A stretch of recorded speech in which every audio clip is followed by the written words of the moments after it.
Hey, what's going on, everybody? Welcome back to Heroes of Noise. Now, I know it's been a little while since you've seen us. I mean, seen us because we don't usually do video, but and heard us really because we've been busy, Steve. We've been doing shit. Life's Yes. been, Steve's an important man. He's getting his education. We're doing Right. big job stuff. You know what I mean? So we've been a little busy, but when we come back, we always want to come back with a treat. And this might be familiar to our older listeners, but we have a special guest with us today, and I'm not going to try and hide the guy because he's right there if you're watching it. Mr. Brandon Christensen. You might remember him. We interviewed him several years back. I believe it was in 2022, if I'm not mistaken, when we did Superhost. Does that sound correct, Brandon? Or was it Yeah, it was 23? either 1 or 21 or That's right. 22. It was still, It came out in 21, so probably around yeah, then. we were on the like still coming out of all that COVID crap, I remember. Hmm. So okay, so it's Yeah. been that long since we've seen you, and Hmm. welcome back to the show, man. How are you? I'm good, thank you. I mean, we talked about it before, before we recorded, but the reason why we're here is kind of funny. I think it's worth talking about because, if you guys don't do this normally, and I pretty much, you know, forced you guys to, I to mean, do I mean, this. we aim to please, Brandon. We aim to please. Yeah. Short story, my dad loved the first interview that we did, and That's so so he's cool. listened to it many, many times. And he's asked if I was ever going to be back on the show, and so I had to reach out and be like, guys, please take me back. My dad won't shut up about this, and so here we I are. love that story, man. That's Mister, the best story ever. is it Mister Christensen? Would that be how I would It address him? is Mr. Rod Mr. Christensen. Rod Yeah. Christensen. Hello, sir, and nice to meet you. Nice to meet you. Just shaking From your a hand there from a distance. We're from a meeting you. But, distance, Rod hey, Christensen. what can I say, man? Thanks for making this happen, and I hope we don't disappoint you going forward here. So we better really zhuzh it up a little bit, Steve, Zhuzh. and bring that shit. You know what I mean? So yeah. So the reason that we're here is we did talk to Brandon before about Superhost. There was a movie in between that was The Puppet Man. And now he is back. The man himself is here to talk about the movie, now exclusively on Mhm. Shudder. Is there a VOD or is it just Shudder right now? It will eventually. I'm assuming like January, February. It usually follows like 3 or 4 months behind, All so right. hopefully around All then. right. Well, let's get down to it, man. Let's talk about it. Um, Hmm. Let me just go this way first because I know you've had several of these interviews, and I always try to like come with something that's a little bit fresh, but it's a little hard because I do want to know this question, and it's and the reason Sure. what it is that this movie is so heavily based in like the '80s retro vibe, which I absolutely love. It's like an '80 Hmm. like a it's like a an ode to like a '80s slasher film, but of course this one has a twist to it, which I will not reveal at least at this point in time. Hmm. What was it that you were drawn to that made you want to go with this '80s retro vibe? I think it was just the vibe of the 80s, the vibe of 80s, like Halloween is just such a iconic time of year and time of like just, a time in general that my brother and I, when we were writing it, we just always were thinking it was 80s. I don't know if it was just the aesthetic that we really wanted to hit, but it helps with the storytelling For too. sure. Like you're removing so many avenues of getting help. Like, nowadays you have a slasher, anyone can use a phone, whatever, you can solve so many problems, but we wanted to kind of go to like the meat and potatoes of a slasher and how that all works and just sort of doing the manual grunt work and what that entails. And I think it's there's just something really interesting, and it was kind of a cool challenge too, just for an indie, because like we didn't have the money to do this right, so we had to just be very creative in how we executed it, and like locations were everything for this film, and it was just this is the first time I've ever done period, and it was a cool challenge to do, and it's it was like the hardest part of the shoot because I just wanted it to feel like it was right, like I wanted people that watch this that lived through that time. I only lived through the 80s itself for 5 years, but carried into the 90s a bit. And when I watch my old home videos, like this is the version of the 80s that I see. And so I just really wanted to make it feel the way I feel when I think of the 80s. The aesthetic was just nailed so well. I mean, like I was going to ask you, and I'm planning on asking you now. Obviously, did you the location that you shot that in, was it like an Airbnb type situation like you've done in the past? No, with this one, so there's what is it, like four houses. There's the cold open house, and that upstairs and the kitchen are two different places Oh, okay. because Oh, whoa. the upstairs, like that living room we found first with like the arches and all the wood paneling and everything, and it was great, but their upstairs was like super modern. So we were like, well, we can dress this, but we didn't have the money, so we found another house that was about to be demolished. and we found their owner and all that stuff, and they had this upstairs that we could use that we could kind of do whatever. So like that opening bedroom that we have, that's our wallpaper that we put in just for the shoot. Because that was like my big thing. I was like, it has to have wallpaper. If we Exactly. don't have wallpaper, the movie's not going to For work. sure. And so yeah, they were like, that's so expensive, we don't have the money to do that. And I was just like, this is the hill of one of many hills that I was going to die on for this film. And yeah, so that was cool. But then the sheriff's house, because that was kind of the main one. It's like it's a movie house. Like it was built on this lot for film. And so the last people that used it was the TV show Under the Banner of Heaven on Hulu. It was like a Mormon 80s true crime thing with Andrew Garfield, Okay.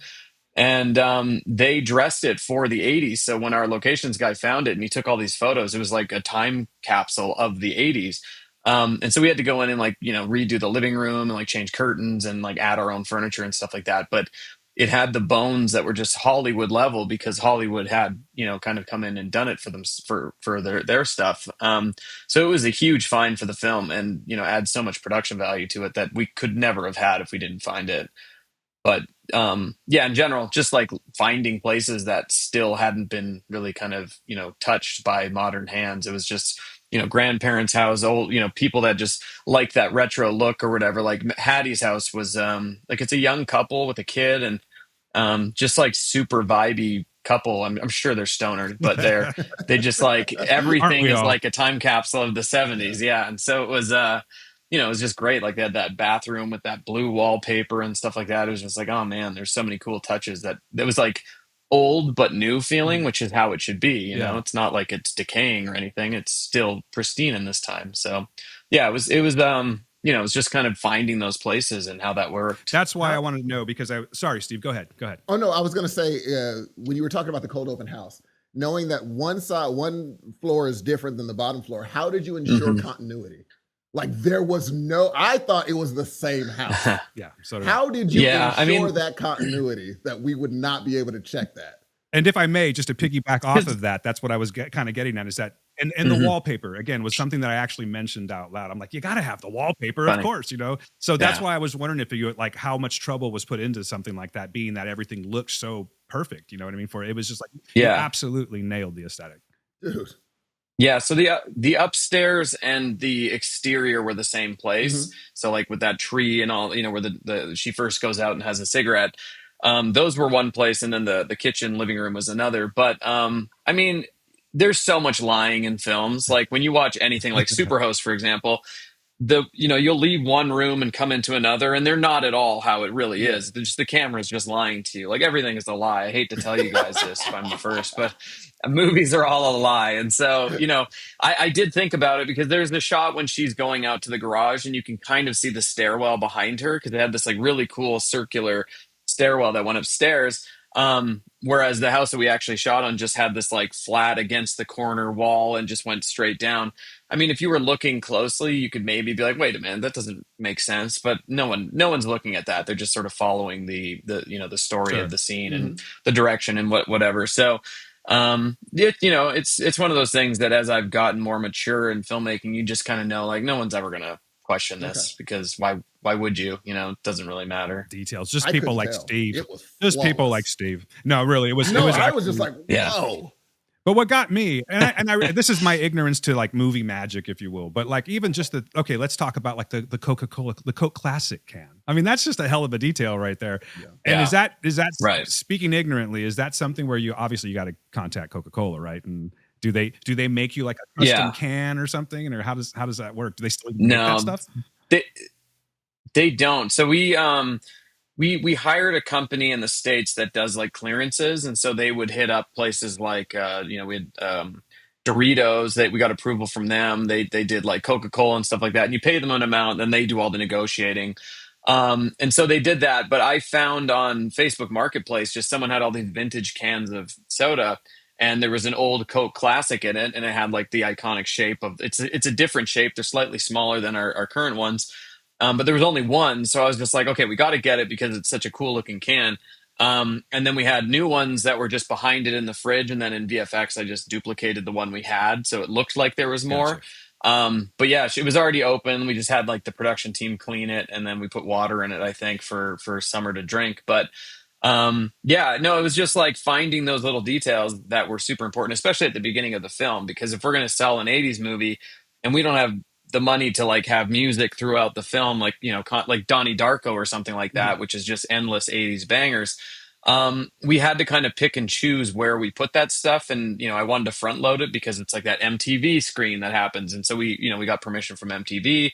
We had to pay them some money, but it was the Pat Benatar song that was a cool thing Oh too yeah. because it wasn't written in the script. We just sort of got it and changed it for that.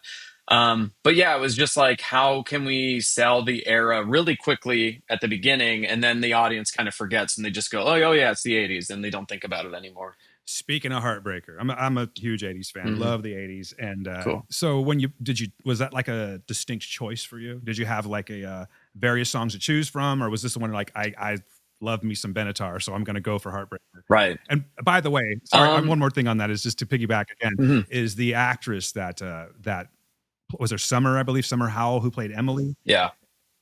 Yeah. She just nailed that as well with the dance, the whole thing, like it was kind of Hmm. like almost like a Molly Ringwald Breakfast Club kind of thing going on when she was dancing, Totally. but so awesome. And yeah, so let's talk about that a little bit. Yeah, so she actually just wrapped Carrie yesterday because she's Carrie in the new Mike Flanagan show Oh on Amazon, shoot! and they just wrapped yesterday. Yeah, so that's gonna you'll see a lot of her Yeah. soon. Um, but yeah, we got her. That was a great get. We only had her for 3 days, and she actually auditioned for Dina, and she was great. But she it would be hard to find someone younger than her to play Emily because you have to kind of cast them off each other. Her schedule wouldn't have worked for it anyway. So it was kind of like a lucky find. But with the song, in the script, it just said, Dina or Emily turns on MTV, like catchy shit, and then she snoops for cigarettes. Um, and when we have a music supervisor, this girl in Vancouver, Natasha, and she sent us a list of songs that we could afford with our budget, which wasn't a lot. And on the first list, there was something like 25 Mhm. songs, and the best one on there was like "Flock of Seagulls," a space age love song, I think it Okay. was. And it was cool, and it was really vibey and like synthy and stuff like that. And I was like, "Oh, that's cool. It's just kind of a background thing." But then I asked, like, "Hey, is there any other ones that we can afford that you maybe didn't have?" And she sent me a second list, and on that one was "Heartbreaker," and I was just like, "Oh my god!" Like, one, the title of it is so great for the movie, Huh. and two, it just has this like girl energy to it that I, Okay. I can see a girl just like turning on and just dancing and losing herself to it. And so I wrote Summer a text because like this is all happening days before we shoot, and we started the film shooting her. And so I was just like, Summer, we might be getting this Pat Benatar song. If we do it, would you learn the lyrics and dance to it for the movie? And she was like, oh yeah, of course. And so I was like, yeah, look up some goofy 80s dances and just like try and come up with something. And she's like on it. And she just started sending me videos and stuff of her like doing these arm, like these things like that. And I was just like, oh my God, this is so fun. And it turned into this whole thing. And I was just like, oh no, this is so much fun because you'll love her because she's just having fun and like being free. And then bad shit happens. And so it really elevated the script because it wasn't there, and it added this like 90-second sequence that really kind of just sets the tone and gives you a little bit of her personality and all that stuff. And it just became this thing that became like kind of an early calling card for the movie that people became the first clip that Shudder put out for it when they were kind of starting their promotion and stuff like that. So yeah, it was just like a super lucky thing that just happened to fit in our budget because music is super expensive usually, and that one was not as bad as you'd think. I don't want to ruin it for the listener, so I will not name this song. But the last song in this movie, I said, "Oh my God, how did he get this?" When it started, I was like, "Get out of here!" And Yeah. it's so That's why I don't want to ruin it because it really it puts a cap on the top. I'm gonna try not to spoil too much. Yeah. Was that when you saw that on the list? Were you just like, "Oh my God," or was that like you That had to get it? Yeah, that was not on the list. And when we did the first cut of the film, like I had an assembly done from another editor, and then I took over and I did mine. When I got to the end, I was just like, I need that song. This movie won't work without that song. And I used it as the temp. And I was just like, let's find out how much this costs. And so I went to the music supervisor and I was like, how much would this song cost? And she came back with a number that was 4 times what Pat Benatar's song was. Yes. And I was just like, okay, let's put a pencil in that and see how the rest of the post production goes. Because I was doing it like I edited it, I colored it, I did all the VFX and everything. So I was like, I can start carving down rates and like putting it back to get this song. And so that's what I ended up doing. And so, I'm talking to the producers, I was like, we need this song. The movie doesn't work without the song. I knew from doing the Puppet Man, Mhm. like I botched the ending on that movie and I've hated myself ever since. Like it's very obvious what I should have done. And so I was just like, I need to hit this ending it's going to make the movie so much better. And so, they're like, okay, we'll look at it. And we analyzed the numbers, figured out where we could move some stuff. And like, I was like, my color rate, just put it into the song, do all this stuff. And so finally we were like, okay, we got this money. And we went to the music supervisor. I was like, let's do it. Let's pull the trigger. She's like, great, I'll get a contract. And then a couple weeks later, she comes back. She's like, I was wrong. It's actually twice that amount. Oh, dude. And then at that Sorry. point, it was like, like you could just see it just falling out of the movie. And so I was just like, okay, well, what are our options? And it's like, well, you can get the rights to the master of the song and then do your own version, but then you're paying someone to do it, and you have to pay a ton of money to get the rights anyways. And then Sony has like covers of it, and they sent me these options, and we could afford those, but none of them had that opening, Yes, like dude. just that first Yes. note It's has gotta to hit. hit Yep, it's perfect or the gotta hit. moment doesn't work. Yeah. And so they sent me that, and there was like five or six of them, and they were all kind of like slow, like and it was wrong. And so I was like, okay, fine, let's just go to Shudder and ask, like, can you give us the rest of the money? And fortunately, they said yes, and so Shudder Wow. covered the other half, and we were able to get it. But yeah, it was like a desperation hail mary, and I was just like, I've never asked for more money on any project ever before.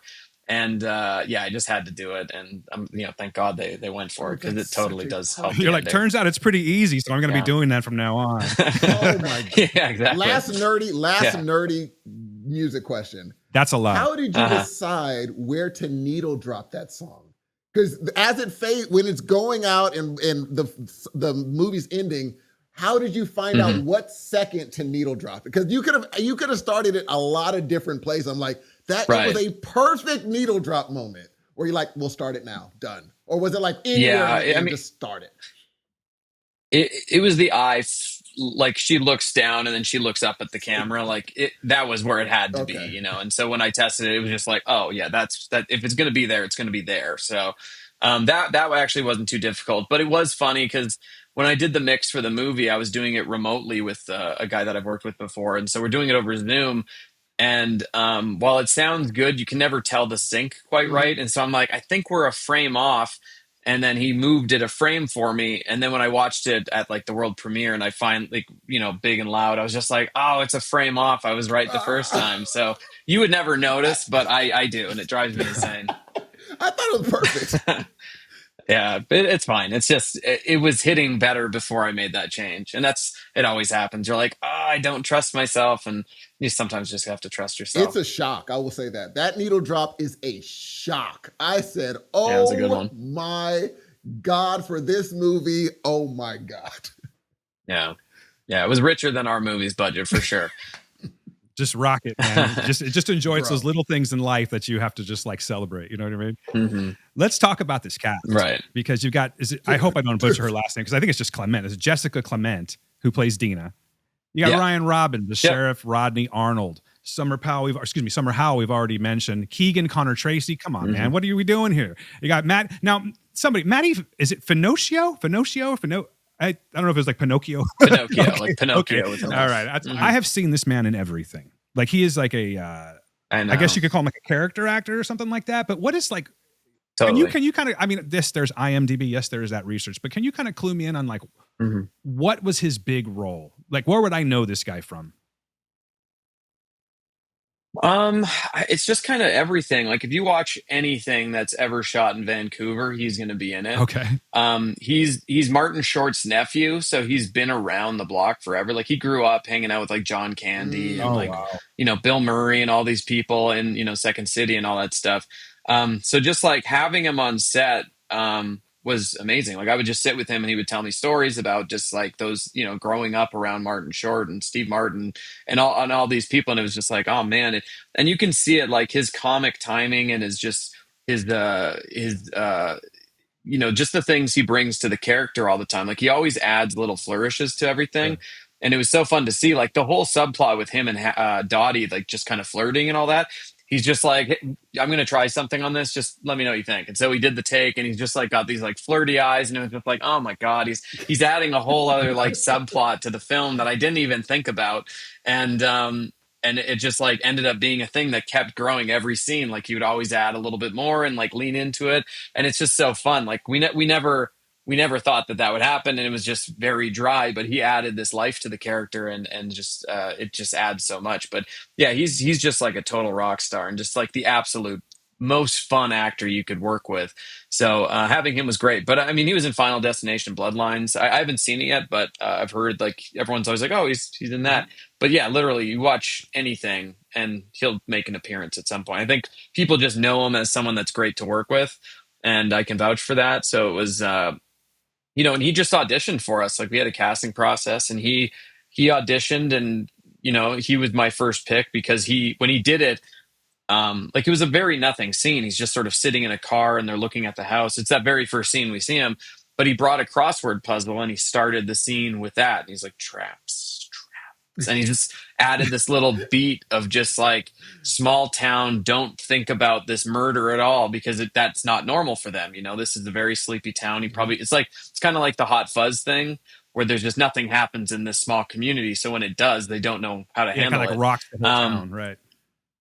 Totally. And so, yeah, he just did that. And I was just like, oh my God. And so we wrote it into the script when he said yes, because it was like such a funny little texture thing that he added. And, so he was fantastic. Just love that guy.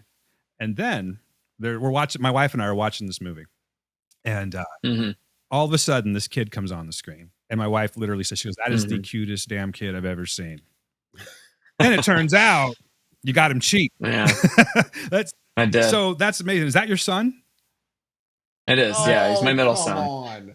That's awesome, man. Hmm. Because he does Yeah. such a good job in it. I mean, Adorable. I don't want to. How do I put this? There are some movies where they have young actors that come in, and Hmm. unfortunately, they can kind of take away from the scene, just depending on their I don't want to call it their merit of acting, but their amount of talent, I guess you could Right. say, or their age, whatever it is. He nails it, man. Like nails it. And I was Yeah. curious how old is he? If you don't mind me asking. He was Middle school? when we shot it, he was 10. At 10. Okay. So he just turned 11. He's very, very, very small. Like when you have, the growth chart of a Yeah. thing, he's under the growth chart. He's got like a delayed bone growth Mm. thing. So even though he's 11 now, he has like the physicality of like a 7-ish year old, which is great for what we need him for. And it hasn't, affected him at all or anything like that. Like he's still awesome. But yeah, I'd worked with him on like some short films, and he was the first film I ever worked on, which was this zombie movie, It Stains the Sands Red. Yes. They needed a baby, and he was like 1. And so I was just like, yeah, just use Max. And he did that, and it's great. And yeah, he just kind of grew up around me, and I was making stuff. And so he was in a couple shorts that I did. So when my brother and I were writing, we just called the character Max because that's his name, and it just sort of stuck. And I was like, no, he'll do it, and he'll do a great job. And so yeah, there's no casting there, and I've done a lot of kid stuff before, like Puppet Man as a kid, Z obviously as a kid. So I'm no stranger to working with them, but being able to bypass that casting process and just go right to the source was really nice. And it was funny because like you get to set, you've got like 35 people all watching this little kid come on, and they're like, oh, it's the director's son, it's like Nepo A baby Nepo thing. baby. And we're doing the very first scene with him, and it's where he's walking down the hallway, and she's like, what's this? And she's like, oh, that's the basement. We don't go down there anymore.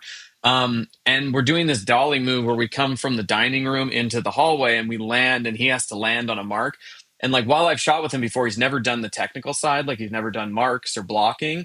Like really, it was just like me, like, okay, walk here, do that, whatever, really small stuff.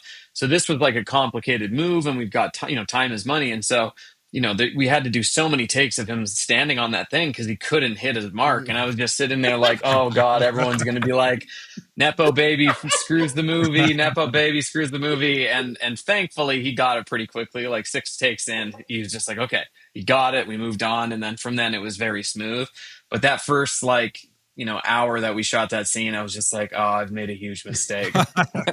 This is why you hire actors. But now he's like, Now he's like he had booked a play downtown. It's a Christmas Carol, and it's like a paid gig. And he had booked this before we did Reaper, but he did it last year, and he's doing it again this year. But he played Tiny Tim, and so like he did the whole audition process there and got the part on his own.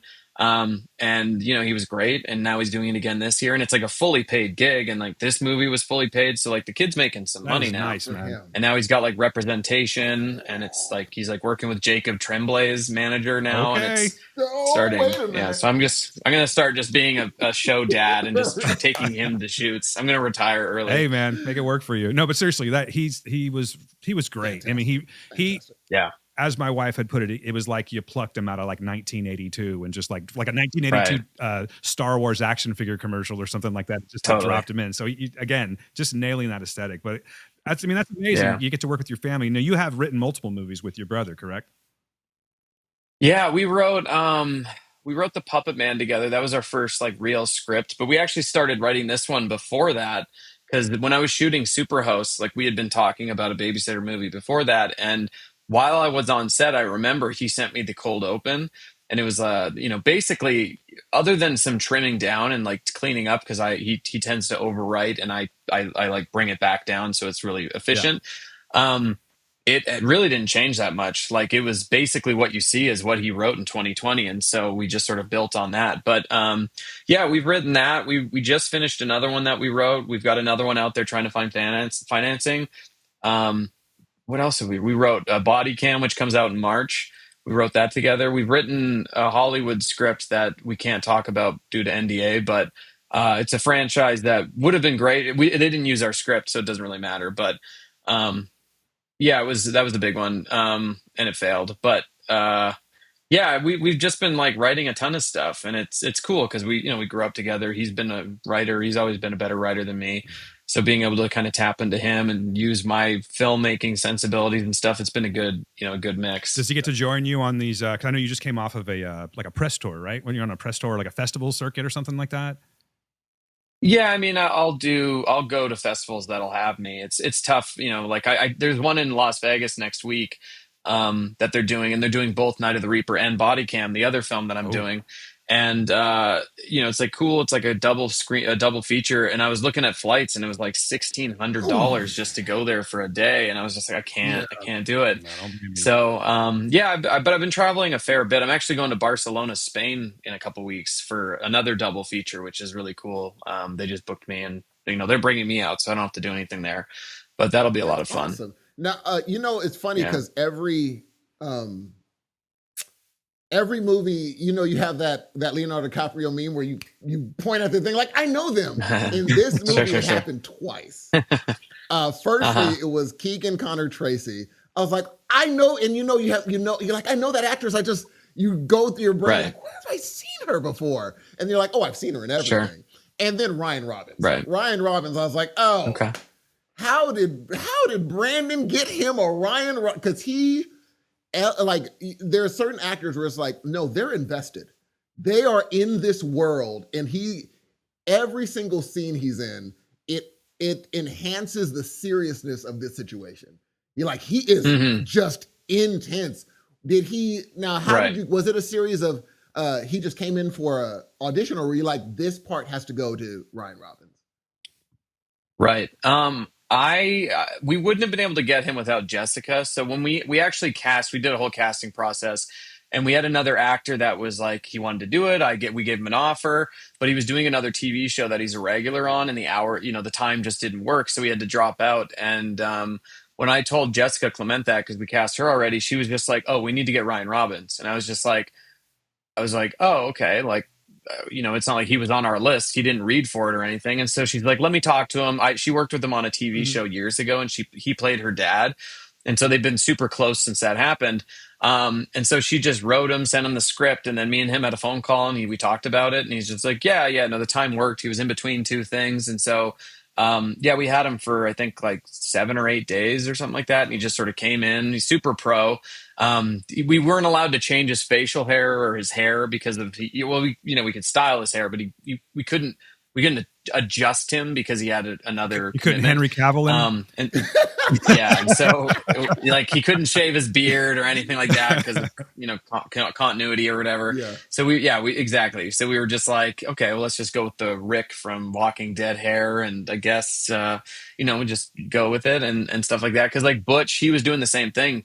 Matty Finocchio, he was shooting a TV show at the same time, and he would like fly in, shoot in the morning, and then fly back and shoot at night on his TV show, and he would just be constantly going back and forth. Huge waste of resources on an indie, but it was worth it. Yeah. Like he probably flew back and forth 5 times, I bet, and just like same day shoots, which was tough on him. But yeah, same thing. Like he was supposed to have a mustache and he was going to grow it, but then he booked that other thing. It was probably paying him a lot more, and he was just like, I can't. They need me clean shaven. So I was like, all right, I get it. We only have so much control in an indie. How did you? So if you're saying Ryan Robbins shot his part in 7 to 8 days, how did you Hmm. organize the different? Where did you like have to change the way you shot as far as like, okay, this thing we're doing on this day because we have him, this thing, and then you just have to Right. piece it together? Yeah, yeah, it's brutal. I mean, I don't know how many scenes there were. It's probably like 130 or something like that. And every time you do a movie, it's you have to break it apart into those 130 scenes, and you figure out what components you need. And a cast and location are kind of the two that you're always building the schedule around. So you've got, okay, we've got Dina she was shooting Gen V at the same time, so she Yeah. like came for those 2-3 weeks or whatever we had her, and then she had to go right back to the show, and yeah, it's super complicated, and it's the reason why you'll end up getting your second or third choice sometimes. It's just because scheduling. But yeah, basically you break it down, and we shot most of Dina's stuff first, and then we had one overlap day for the finale, and then we kind of transitioned to cop stuff, and we were just shooting with Ryan Robbins and Matty Finocchio and stuff.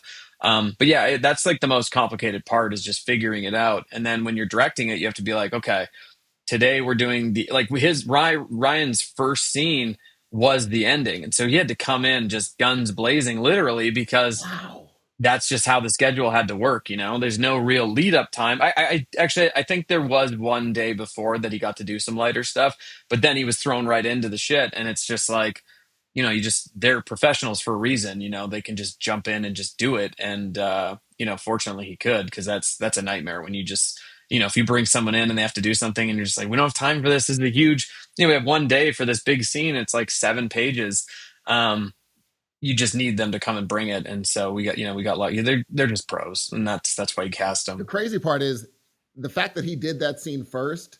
He matched the intensity going backwards. Yeah, Like that was I it know. led up to that, and his intensity was I that the know. whole movie. I was like, wow. So hearing that now, I'm like, Yeah. that's insane. Yeah, He that matched man. himself. Yeah. That man can play intense. Man, he That man played knows how to do intense. tortured very, very well. Like that scene. Wow. Hmm. That again, it's oddly enough, we do tend to spoil movies on here, but for the purposes of this one, I think you know why, Brandon. I don't really want to do Mhm. that.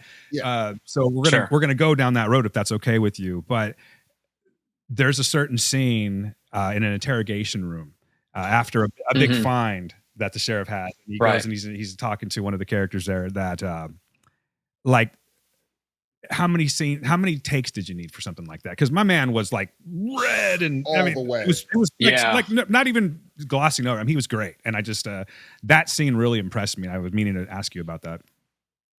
Yeah, I mean the scene where he watches the TV, that one, I think we did it first, and that one he was worried about. He was just like, I don't know how much I have in the tank for this because it is such an emotional thing. And so I was like, okay, we're gonna shoot it with two cameras. Like I'll try and get what I need because I know what the scene is. I don't need like wides of him doing all this stuff. I just need the intensity on his Yeah. face. And so I set up the two cameras and we did it twice, and that was it. And he was just like, that's it. And I was just like, yeah. And he's like, amazing. Like he didn't have to go there Thank you. because he was able to go there at the beginning. Yeah, exactly. And I've worked with actors like that before where they're just like, they jump from so many projects that they don't have time to get emotionally invested the way that some would. Like when I worked with Keegan Connor Tracy on Z, she was there for the whole time, so she was building her way through the character, and when she needed it she could find it, and it was good. But with something like that, when you're doing it on like their fifth day or something like that, and they just have to bring it super hard, I think they get a little apprehensive about it, like how much am I gonna, it's being emotional like that isn't easy and it's draining. And so I think that when that's just like one scene of 6 that day, you need to pace yourself a little bit. And so, I think he was pretty happy that we did it in two. And then we did the next scene where he comes in, and it was the way you shoot these things, like you have to shoot in directions. Like, so I think we started facing with his close up, and then we kind of moved back in the room, and then we turned towards Willis, and then we kind of there's just like a sort of a dance that you do with the camera, and that's like the camera blocking that you're doing, and you're kind of breaking down, okay, this is the order of shots, and you have to tell the actor so they know if I'm not on his face, he doesn't need to go there for that take, and he can just sort of hide it.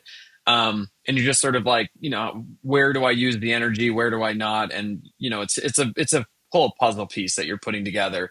And yeah, it was just, I can't remember, but there was that scene in particular, there was a lot of shots, and so I was just like, save it, this is a wider one, don't do anything yet, just save it until we get up in your face, because we're going to really need it there. And yeah, it worked great. I can't remember, but that was such a great location too, because we were in this, was another studio that show Under the Banner of Heaven built, and it was just a cop shop. We had to dress it, but the bones and the rooms, and like it just looked and felt so accurate, because it was, they made an 80s cop shop for that show.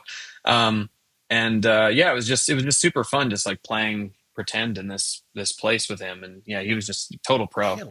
Again, that's just why you get him, I guess. And speaking of pros, I obviously do not want to gloss over one of the main stars, which is Jessica Clement, who did a fantastic job as well. Oh, have you worked with her before? No, she was just an audition. I shouldn't say just, but yeah, she auditioned, and she was like, you have a casting director, and she got us like 70 people to read for Dina, I think, which is crazy.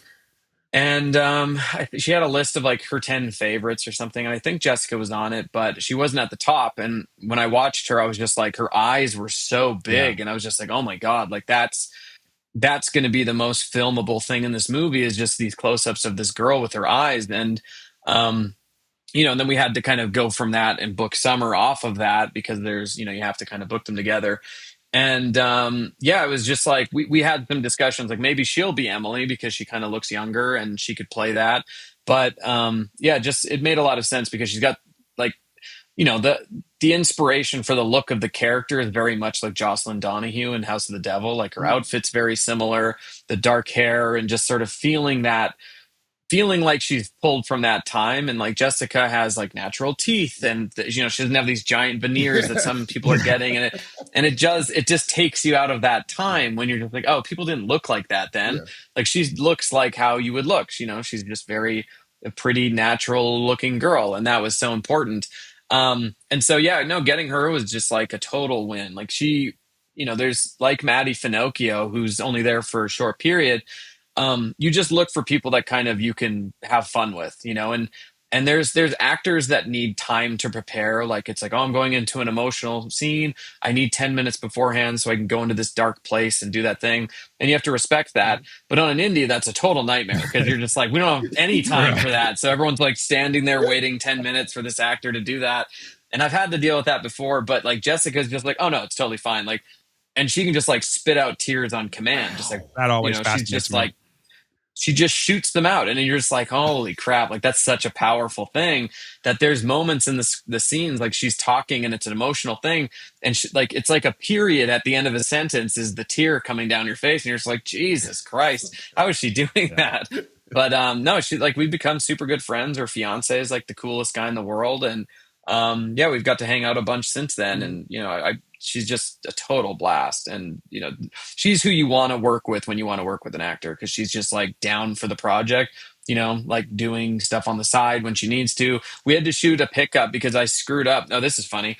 So in the finale, right before Rod comes back in that room, right, there's a certain moment that happens there. Dina says a line to the Reaper right before she's about to stab her. Yes.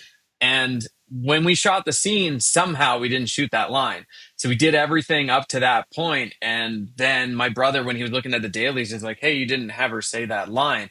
And I was just like, what? No, of course we did. How could we not? And we don't have a script supervisor, because I just do it myself because I'm an idiot. But that line just never got recorded. So I was just like, hey, can you come? I flew her into my house, and we brought the makeup person back to redo all the makeup. and then we just reshot a close up of her saying just that one line. So that's a pickup in my basement when she says Whoa. that line. And it's obviously incredibly vital for the film, and I don't know how I missed it, but yeah, she was just like game to do it because she was coming out just to hang out, and we went to dinner with her fiance and stuff, and just hung out for a few days, and just were able to shoot it for fun. And not every actor will do that, and when you find them, it's like hold on, because those are good people that you want to be For working sure. with. Yeah. She has this way about her, Yeah. just, obviously I don't know her, but for watching her, where it's like, I guess what I'm trying to say is like emotionally in this movie, she doesn't go too high up, too far down, but Right. she is able to actually, you're able to interpret like the multiple moods that she's in. And as far as like, when she's tortured versus like the timing where it's, again, I'm being careful with my words here, but she goes for the main plot, like her mission in this movie. Hmm. When she kicks that into Right. gear, it's still pretty much the same, but she's able to like, I can't explain it. Like I'm able to like read these moods off her. I know what she's Hmm. feeling. I know when it's anger. I know when it's like, sadness and everything. Yeah. And she just does so well with that, all while keeping the super cool like tone. Right. She's focused it really well. Like it's just very direct what she's doing, which is really cool. And the makeup was super cool too. Like, Yeah, that makeup. when she's looking like that, it's pretty At a sweet. certain point, you had her looking like a Norwegian death metal person. You know what I mean? Like with all the leaves and everything on there Yeah. like that. But yeah, that Yeah. also excellent. And then makeup wise, I don't know if there's a makeup or I guess FX, but I was going to ask you, and Hmm. I'm sorry if I'm jumping around, but I just have a lot of questions for you. No, it's great. So, Yeah. Yeah.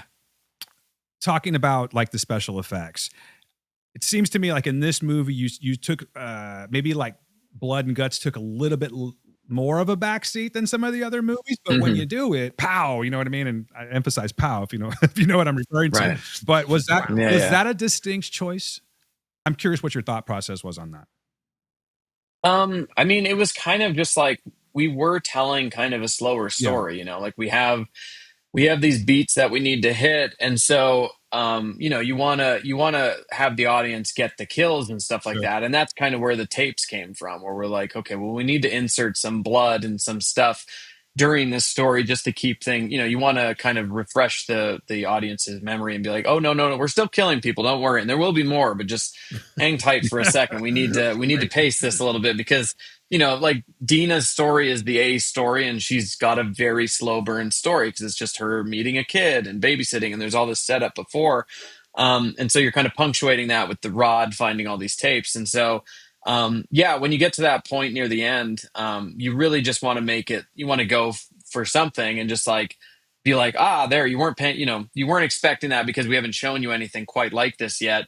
And you can really surprise the audience. And it was funny yesterday, I was on Google Docs, and my brother and I, whenever we write, we'll write a beat by beat breakdown of the script.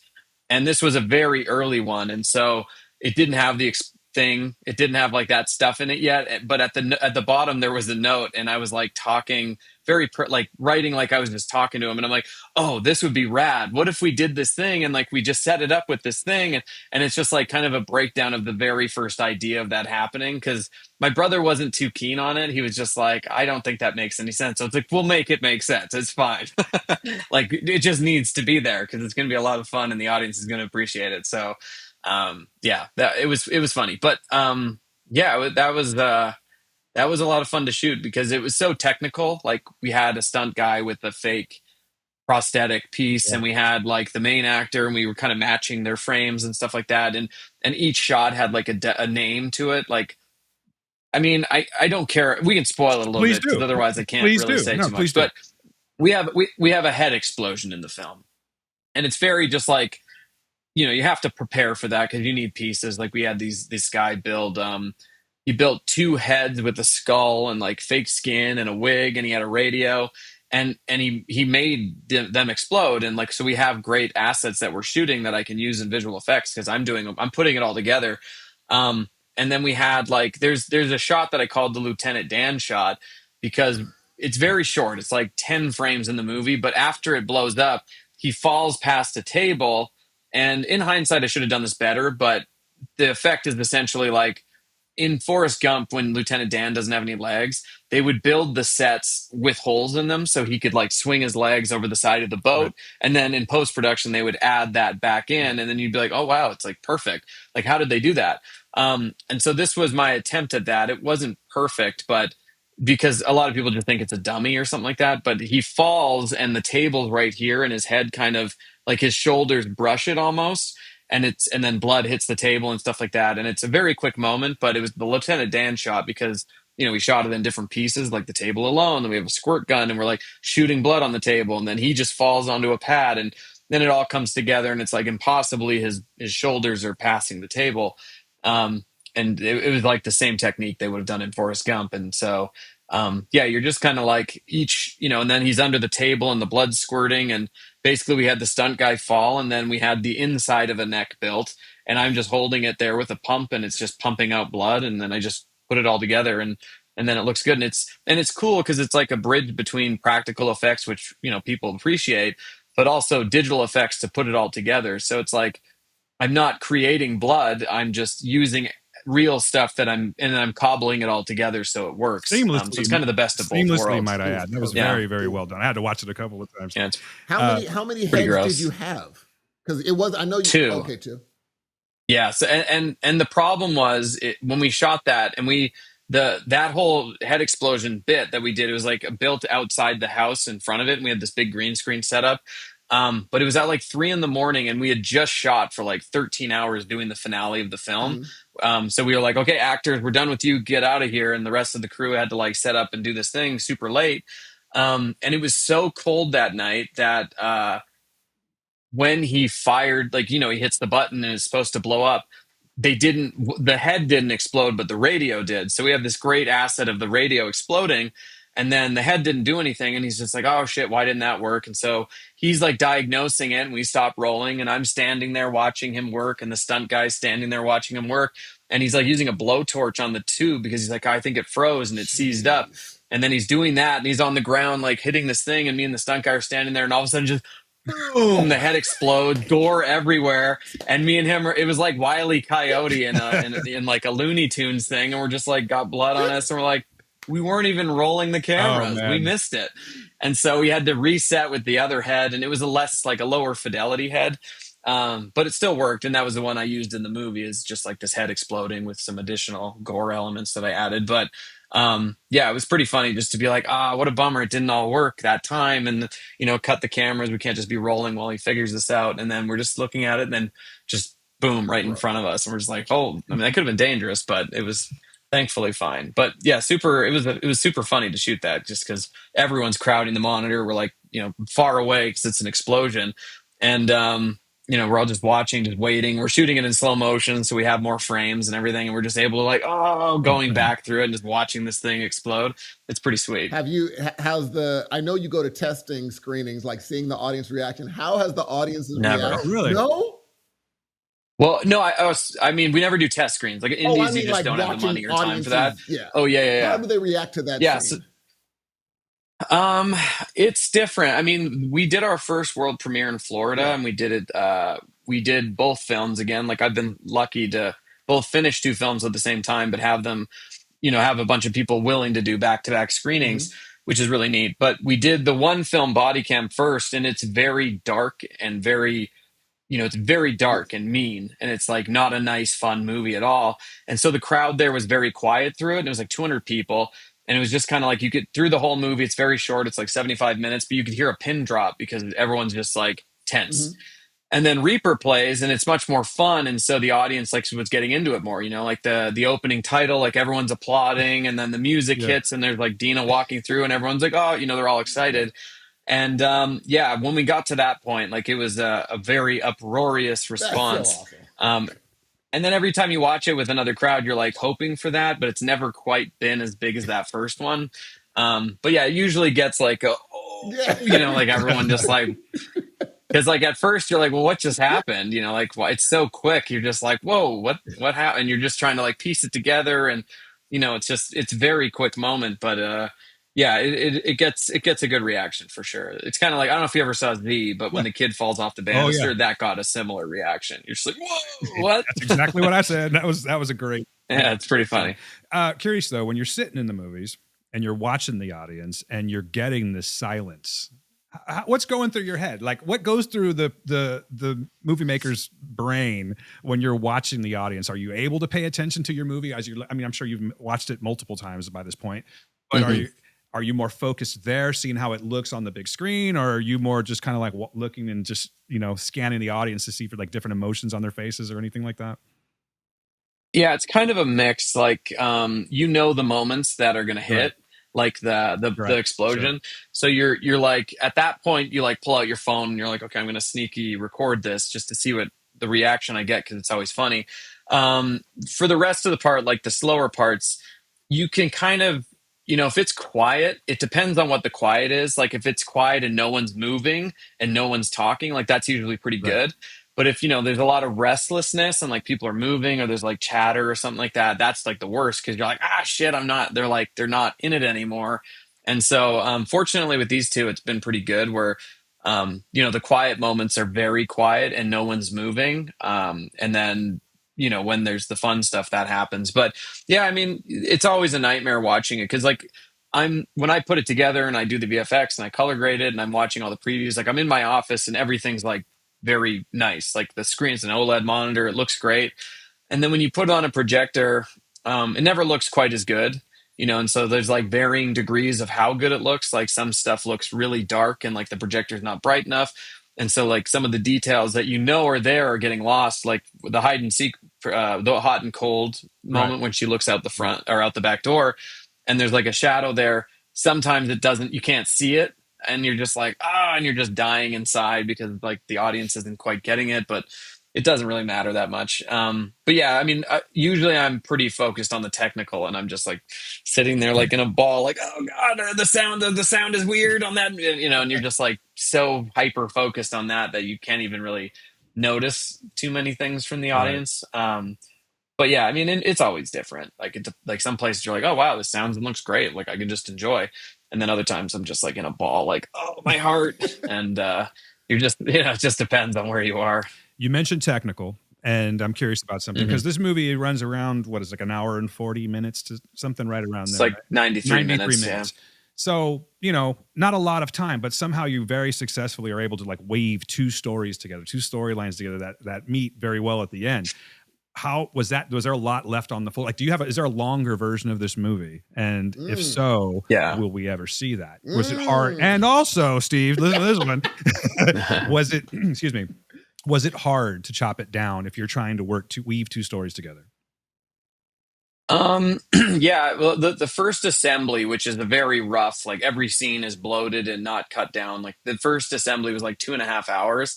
And that doesn't mean there was an hour and cut from it, but it was just, there was nothing cut down. Like everything is there. And so when I go in and I do my cut, like I start feeling out each scene, and each scene gets cut way down.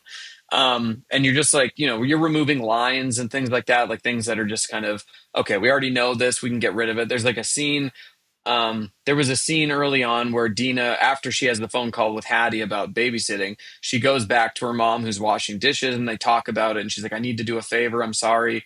It'll be worth it, but I have to go help my friend. And it's just like, it didn't matter. Like, we already know she's going to babysit. Like, that's all that really matters. We Right. don't need the parent thing. And like, there's like the mom's upset when she's leaving and she drives away. And it's just like, it doesn't need to be there. So you're getting a lot of little things like that. But then, like, when I did the Puppet Man, like I left pretty much everything, most of it in, and it's to the film's detriment, because I don't know, it was just like a weird experience. But I knew that I couldn't do that this time, and so I needed to be, you know, you can't expect an audience to watch your film. So you need to, if they are going to, you want to give them as punchy of a kind of an experience as Sure. possible. So you're kind of like, when Dina shows up to babysit, there was a character that we deleted from the film. It was this woman named Miss Dunham who was like watching him in the daytime, and in the very first scene we meet the sheriff. He gets the radio, or he gets the garage door remote. But in the original, there was like a bunch of more stuff in the box, And then he like calls Butch and he's like, hey, I've got a missing link for the Emily Golding case or whatever. And it's like, and then all of a sudden he's like going to take a drink, and then Max is at the door and he's like, Dad, and they're having a conversation and they're setting up the babysitting, and it's all this extra stuff. And it's just like, none of this stuff matters. Like, we're going to know that he's babysitting because we're going to meet him later. And so you're kind of just like pulling out anything that just like bogs it down, because there, unfortunately it is a film that has a lot of setup that's Right. necessary, because the twist doesn't work if you don't set it up properly before. So like things like even her backpack, like when she's walking and the titles are playing, like she's wearing a backpack, but when she leaves and she's got the two coffees, the backpack's no longer on her back. And it even like shows her back, and like the music goes like ding, and it just like, it's like subliminal. It's like, hey guys, there's no Yeah. backpack anymore, but no one's looking for that. So if you watch it again, it's a totally different movie. But uh yeah, it's just like you're just trying to limit as much fat as you can. And sometimes there's downsides to that. Like, I didn't realize it until the movie came out, but um in the final set piece, when she's like, you made a mistake, I saw you at my sister's funeral, we shot her filming in the distance. Like, she was up on a hill and she's like in her attire and she's filming the funeral, and that's what drew her suspicion. But Shudder made a note like, we don't need to see that, and I was just like, oh, okay, cool, we'll just stay on her face because it's this nice dolly in. And I didn't really think about it, but someone, I've had some people be like, why would she think that's weird that someone's watching a funeral? And I was like, oh, because we don't have that anymore. Like, it's not even in the film. You don't see that. And so some people just go with it. It's just like, she's telling you she saw her there and followed her. But then some people are like, well, why would she follow her? And it's like, the thing that she was doing, which is weird, is that she was filming it, and that's why she followed her. And that was cut at like the very last second. And it was just like a small note that I don't think they would have cared if I left it in. They just mentioned it. And I think they mentioned it because the shot didn't look amazing, but I could have done some VFX on it or whatever. But yeah, it's just one of those things. But there's no test audiences to tell you that, Right. like you're just like flying by the seat of your pants, and it's just not many people see the movie before it's done. So you're just like hoping that you catch everything, and you're trying to watch it as if it was the first time every time. You're like, okay, I know nothing. Let's watch this movie. And you're just like, okay, that makes sense. I think that connects. But then certain things don't, because it just innately I know the story, and so you're kind of like, you've got a slight bias. Um, but yeah, it's tough, man. It's you're just like, you can't take having an audience for granted at all, especially these days. Sure. Even I think Netflix has a rule now, you need to remove like subtext, and dialogue needs to basically be more broad, because most people are on their phones now, and so they have to build that in to keep the story That's terrible followable too. while you're on your Yeah. phone. I know, but it's the reality of the For sure. situation. Like, I can't pick my audience. It's just whoever's going to watch, and some people are going to watch it on their phone like this while they're doing something else, and you can't control that. So you just do the best you can and hope that it makes sense for most people, and it seems to make sense for the majority of people, which is good. But yeah, there's always, you wish you could go back later after having knowledge and being like, okay, I'm going to dial in these moments and it'll help the total thing.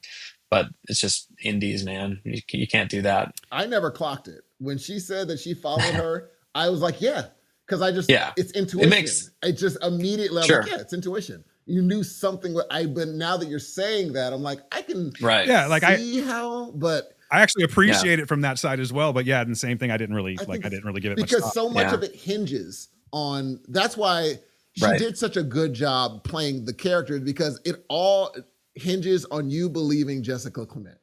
It all Right. hinges on that. Like, if you don't Yeah, buy her, you're questioning everything. Everything's being totally. questioned. But she's such a believable actress that I was like, you're in. You believe, you're like, I followed you. You're like, yeah, yeah. I would have followed her. You're in I now. Yeah, followed because everything, yeah, I'm following too. So she Right. did such a good job. You made a good cut. Perfect. She was Yeah. amazing. Yeah. It just didn't, like, it would have been probably better with that, but it's impossible. Like, there was also at the very end of the movie, when she and Rod are talking and she's like, you deserve to be here. Mhm. There was a cut back to her building the bomb in her dorm room while like the sheriff's tape, the wife tape was playing on a little TV on her desk, and she was like making dubs. And one of the guys that was doing the sound mix was like, that shot feels a little cheap. Like it feels like a made for TV movie. And I was just like, all right, that's all I'm cut. That's gone. Like I'm not using that. So I had to make like a last minute edit just to get rid of it. Cause I was like, there's no way I'm allowing that shot at the end of the movie.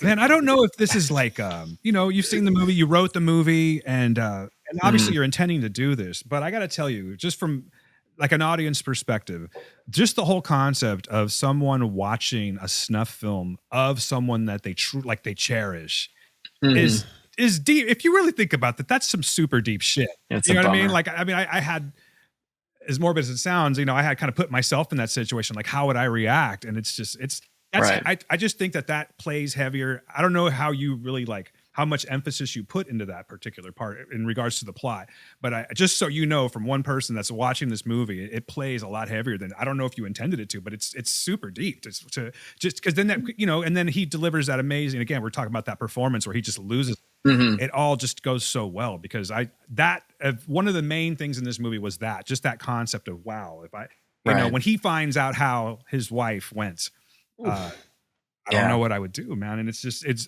was a brilliant little touch that you did. And I don't know how much thought you ever gave into that. Obviously you're really, you know, trying to make this movie work and be coherent and, you know, resonate with everyone. But as a bystander, that was a really, really cool thing to do. Cool. Thanks. Yeah, it was, I mean, it's definitely like the culmination of his story. Like he's got this kind of who done it thing. And for him, who the actual killer is isn't as important as just sort of what these clues all mean. And it all kind of lands on this final thing because he's got Willis. He thinks that that's who it is because they have the tape. But for his emotional arc, like it kind of peaks at that moment because he's, you know, we've heard about this character through the movie a bunch. Max has talked about it. Rod, not as much, but we know, you know, Hattie and Dina have even talked about it. Like this is the news in this town. And so to recontextualize it for the audience and for Rod at the same time was a really neat opportunity. And that was the one scene that we shot after the fact because it needed snow. And so we did like a pickup day in February this year or something like that. We went out and just, you know, shot for 4 or 5 hours with the actress that did all those photos that are around the house and stuff like that. But yeah, no, it was super fun. And it was nice because like for so long it just said like, text on the screen. It was like the Reaper jumps in the thing and it drives off the thing. And then the car's over here and the horn's going. And there's like, it's just, once you get the footage in, it changes the emotional attachment to it. Cause you're seeing the woman die and you're seeing his reaction. And when he shot it, he's just reacting to, I think we were playing footage of Emily getting killed, like all that stuff. Because I just wanted him to have something to look at when he was doing it. And so we did that. And it was like something you could react to. But seeing it back and forth and like knowing what it was really cool to see. And it was just like, oh, okay, this totally elevated that moment for the film. And that was really cool. But yeah, we just yesterday we watched that new documentary, The Perfect Neighbor. Have you heard of that? I just watched Netflix? that, man. That was wild. That was wild. Yeah, the first half of it is all body cam footage, which for me, because I just did a body cam movie, was interesting because it's just like, you know, it's really cool to see the similarities. But there's a part when everything goes down and it's showing the kids reacting to the news of their mom dying. And it's just like, I kind of hated it because I was like, this is so exploiting this tragic event. Like uncut footage of these kids just crying that their mom died. And I'm like, this is where the body cam thing falls apart for me, because usually in a true crime doc, you'll have like the detectives talking to the camera, like talking head stuff. And it would have, I think, been better because like that footage is going to follow those kids around for their entire lives. Those kids are going to grow up and everyone's going to be in the know of what happened when their mom died. And that's so brutal. And so, you know, I think it's one thing if it's on YouTube and you're watching like a true crime thing, but when it's a narratively made feature film about your own mom dying and you're on it, I don't know, they just felt something really kind of shitty about it. But it kind of felt, you know, it's the same thing. Like they're getting told this information, Rod's getting, you know, and it's obviously a movie versus reality, so it's totally different. But just talking about it made me think of that, because yesterday my wife and I were watching and I was like, I don't feel very good about this. Like this is bad. It feels bad. Like, I don't want to take away, if anyone's listening, they are thinking about watching that documentary, I don't want to take away from it because it is an interesting documentary, but for sure, like it's funny that you brought that up actually, because my wife and I were like, I mean, like I would have gone for like a, cut to like a black screen with like a siren or something, hearing the voices, Something. But it's you're right. And that's the other thing that she said. She's like, they're going to have this to remember forever. So wow. That's That awful. blew me away. Tough. That's a tough watch, but yeah, it's cool. It's worth watching because it's really novel. Like the body cam tells everything for the first half till it goes into like post the case stuff, which is a little bit different. But yeah, that I don't know. I mean, you're it's kind of like reality and art imitating reality in that moment for us. Like we're trying to get that reaction, but in a curated, fake narrative, fictional way. And I'm glad it hits because that's it's definitely the It intention. most definitely hits. For sure hits. On another technical side, I think one of the hardest things to do a period piece is making sure that whenever you're driving through town, everything fits. Mhm. Like, okay, that car didn't exist in this time, or Mm-hmm. those door locks didn't exist. How did you navigate being like, okay, when we do outdoors, everything has to look like 80s stuff. Right. How did you do that? I mean, mostly there's not a lot of exteriors where there is cars. Like the only real one is the opening when she's walking through suburbia, and that was just like a cul-de-sac that we were shooting at. The girl that played Hattie's house was in that cul-de-sac. We just didn't shoot it there. And then the babysitter house that we shot the exterior, that was just on the other end of the cul-de-sac. So we were just going basically in between those two houses, and they were all old houses. One of them was modern, and we avoided, but the rest of them were like that. We just like planted some cars there for it. And then there's the pharmacy that had cars as well. And it's a bummer because we had all these beautiful like 1980 like Celicas and like all these like really nice cars. And for some reason, I didn't really shoot them. Like we had them parked in the parking lot, and you can kind of see them. But even when she walks out of the thing with the coffees, we have a wider shot of it, but I used the tighter one for some reason. But the wider one showed the cars better, and I'm like, I'm an idiot for not using that because it's like we paid these people to bring their cars out, and they're gorgeous. They're like brand new old cars, and you barely see them. And I'm like, what a waste of like. It just didn't give them the props they deserved because those were they were gorgeous cars. But yeah, we just went on Facebook Marketplace, and we just anyone that was selling an old car from like 88 and earlier, we just reached out. Hey, would you come out for 5 hours, 3 hours? We'll pay you a little bit of money. Your car will be in a movie. And yeah, that was unfortunately that one. Those ones were kind of lost in the edit, which I regret. But whatever, it is what it is. Still got to respect the hustle of an just, independent filmmaker, though. Like seriously, just making something out of nothing is amazing, man. Right.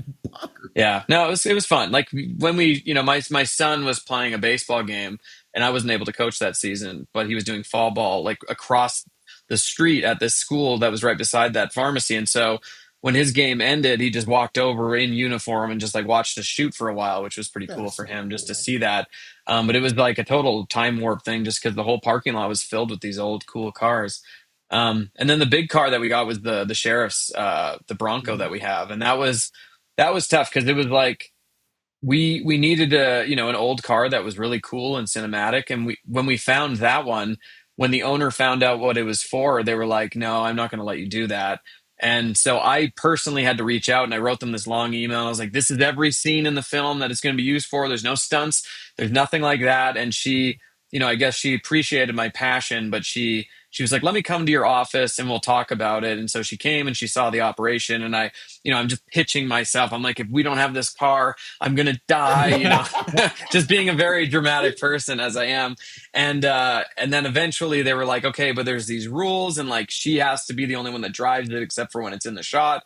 And then as we got going, and she like got our vibe and stuff like that, she was just like, oh yeah, you can take it, whatever. Like it was totally fine. But we had to like wrap the doors and like put the siren on, and it is a pristine vehicle. Like it is untouched, like unmolested, and no scratches. It's perfect condition, worth a ton, I'm sure. And so, they were very worried about that because movies tend to break things because everybody's rough. But no, we were so delicate with that. Now we're like super close friends, and she's like, next time you're doing a movie, let me know and I'm going to come help. And she's like all gung ho about it, which is really funny. So cool. It's just, you just collect all these treat people well, and they'll be good. Collect all the allies along the way, doing it right, man. That's cool. Hey, just a few more random questions. What was it about? Oh, go ahead.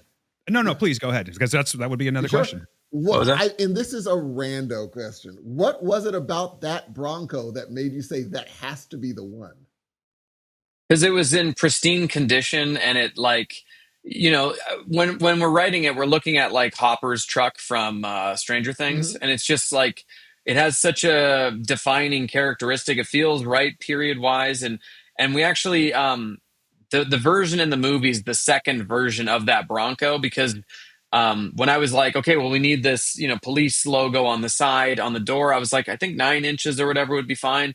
And when it showed up on the first day of set, the logo was like this tiny little decal on the door, and I was just like, that looks so stupid. I screwed up so bad, and I was like, guys, we need to not do this today. Like, we'll come back and do it tomorrow. And also the sheriff letters on the side, they were black, and I was just like, it looked way wrong because the blue was just off. And I don't know, there was just something about that car. It just like, I find that when I get a gut feeling about something, like I have to go for it or else I'll Mm-hmm. regret it, even if it's wrong. If you just like, you have to just trust your stomach Mm-hmm. and go with your instincts and stuff like that. And that one, just like who the people were that owned it, and just how that truck I knew would look. And like Ryan Robbins is a huge Bronco guy, like he owns one now, He and looks like he stuff like drives it. that. Yeah, he looks like that. That's the car he would Yeah. drive. It's true. Right. And so it just like had the right feeling. And that was what every decision was made for the vibe of the film. I'm like, you want to create this aesthetic and this coziness factor where it feels like you're stepping back in time. And I knew that if we had that car, it would just elevate his whole story so much, because the car becomes its own character. And it's just such a cool car that I just knew like we had to have it. And so yeah, I'll have to send you a photo of the first version of it with the black Please text do. and the tiny. Oh, it's brutal. It's awful. It was so It's embarrassing, and I was funny. like, I can fix this in VFX, but I can't do that for every scene it's in. Yeah. So we ended up having to reshoot it anyway, so it didn't matter. But man, it looked so stupid. A few more random questions here. I know we're taking a lot of your time here, and thank you so much again, by the way, for That's doing this. great. But I just have some. My dad appreciates You it. hearing this, Mr. Rod. Christensen? Are we doing okay? You should be proud of you. I'm going to Yeah. talk to him for just a second, if you don't mind, because, sir, Okay. you should be so proud of your family right now. You got a movie written by both of your sons. You got your grandson in the movie. This is amazing stuff. Just relish this, man, because my kids, they don't do anything. I'm not that proud of them. No, I'm just kidding. I'm totally kidding. I'm just joking. No, but I just think this is a really cool moment as a father to be able to watch your son succeed like this. You know what I mean? And watch the family just kind of come along like that and create these amazing things. So I don't know, man. I get emotional about family stuff. What am I going to say? Yeah. But I did want to ask you something. Going back to, like, you have worked now with a couple of these actors several times, right? Yeah. Do you like that? Do you like to have a team that you can kind of like, plug in, that like a lot of other directors do? They'll have this team that kind of comes with them on these movies. Is that something that you're going for? Yeah, I think especially when you're doing indies, the unknown can be very Mhm. challenging Yeah. sometimes. Like, if you have new actors coming in that have their own quirks and things like that, there's a learning process, and you have to be so efficient when you're shooting an indie because you don't have time for anything. You're shooting 5 to 10 scenes a day, and it's just like if you're babysitting an actor through a performance or something like that, it can just eat up time, and it's fun and I love to have that, but you just don't have the time for it. So when you have a known quantity like a Keegan Connor Tracy, it helps a lot because there's like a shorthand that you develop over years of working together, and and it just like helps speed things up tremendously. And so yeah, like in her case, like she's in both this and Body Cam, and they're not like the most glamorous roles, and she's known for a lot of glamorous roles. Like she played the Blue Fairy in Once Upon a Time, and she played like Belle in The Descendants and those Disney movie Mm-hmm. things. And so she was in Final Destination 2, which was kind of like her horror claim to fame. But yeah, it's just like I don't know. There's just, I think she's got a little bit of a crazy side to her to accept these roles, because like I wrote her and I was just like, hey, we're writing a part for you, just so you know, like you have to do it. Like you're gonna do it. It's a fun thing. And again, we're into spoiler territory, but I don't care.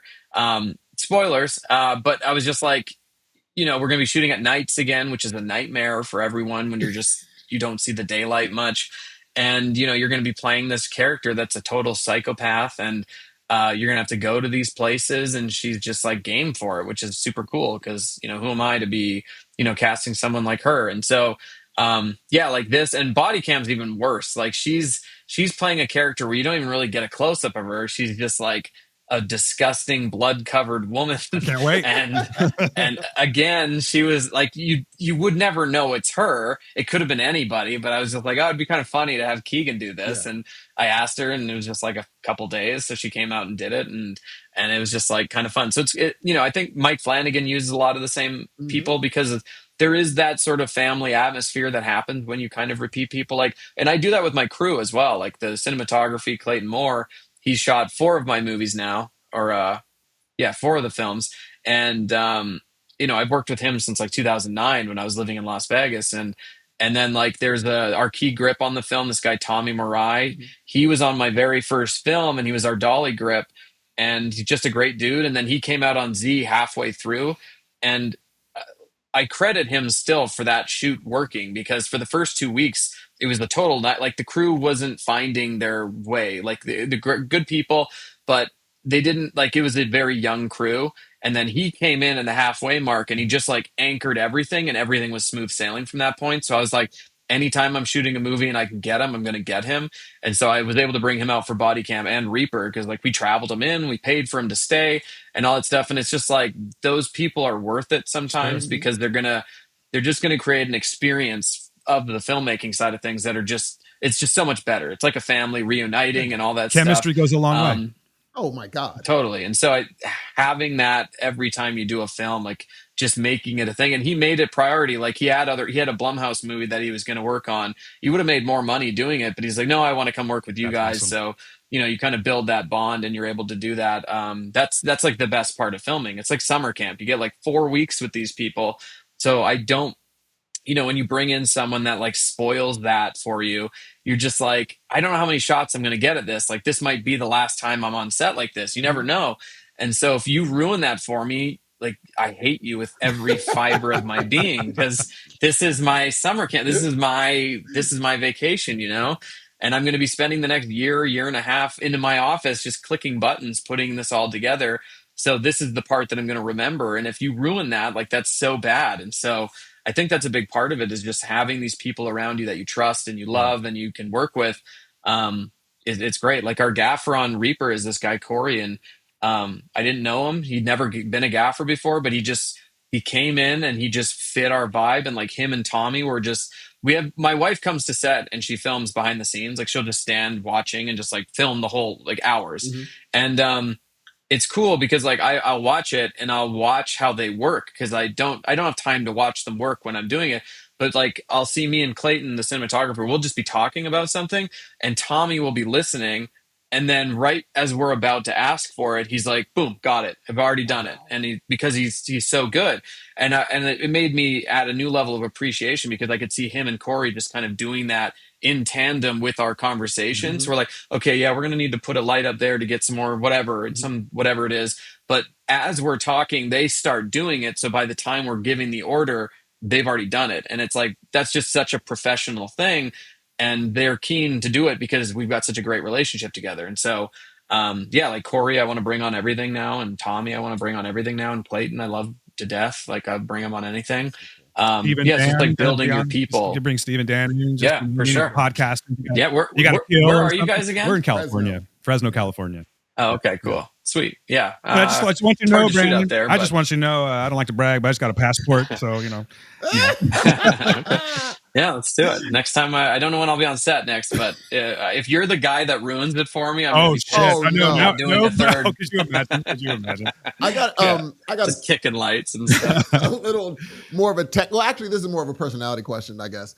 Yeah. You've done number one. You've done a few of my favorites because I love Z, and you were involved with. I was telling Dan about Stains of the Sand Red years ago. That was like one of the And I was first like, horror Yeah. recommendations you ever gave. I always watch zombie movies. I was like, I Cool. just saw the weirdest zombie movie I've ever seen, I Yeah. think. But what have you learned from your time as a visual effects artist into movie making? And what have you learned in this film that'll inform your future movies? Ooh. I mean, like, It Stands the Sands Red was the first feature I ever worked Mhm. on. And it was just kind of a situation where my friend Colin Minahan and Stuart Ortiz, who did like Grave Encounters and stuff, they had this desert script, and I was living in Las Vegas, and I was just they sent it to me to read, and I was just like, guys, you could do this in Vegas. I can help you produce it. Like, I can do that. And I was always trying to get into films, and I wanted to direct. But getting money, doing all that stuff when you don't have that experience yet is very tough. So I saw this as an opportunity. And I basically told my wife, I was like, look, I'm going to not make money for a while. Like, I have to do this. If I don't, like, this could be a huge thing for me. And so I had to like tell all my clients, like, no, I can't do it. I'm off the grid for 3 months.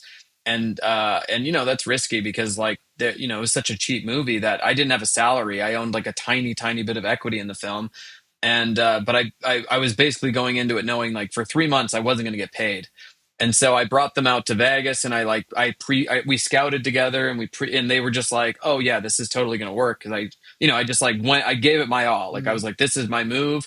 And I did it. And, the movie, came out, and then Colin and I wrote Stillborn together after while he was in post. And he was just like, yeah, let's do that. Let's let you do a movie. And I was like, great. And so he kind of helped kickstart my filmmaking career.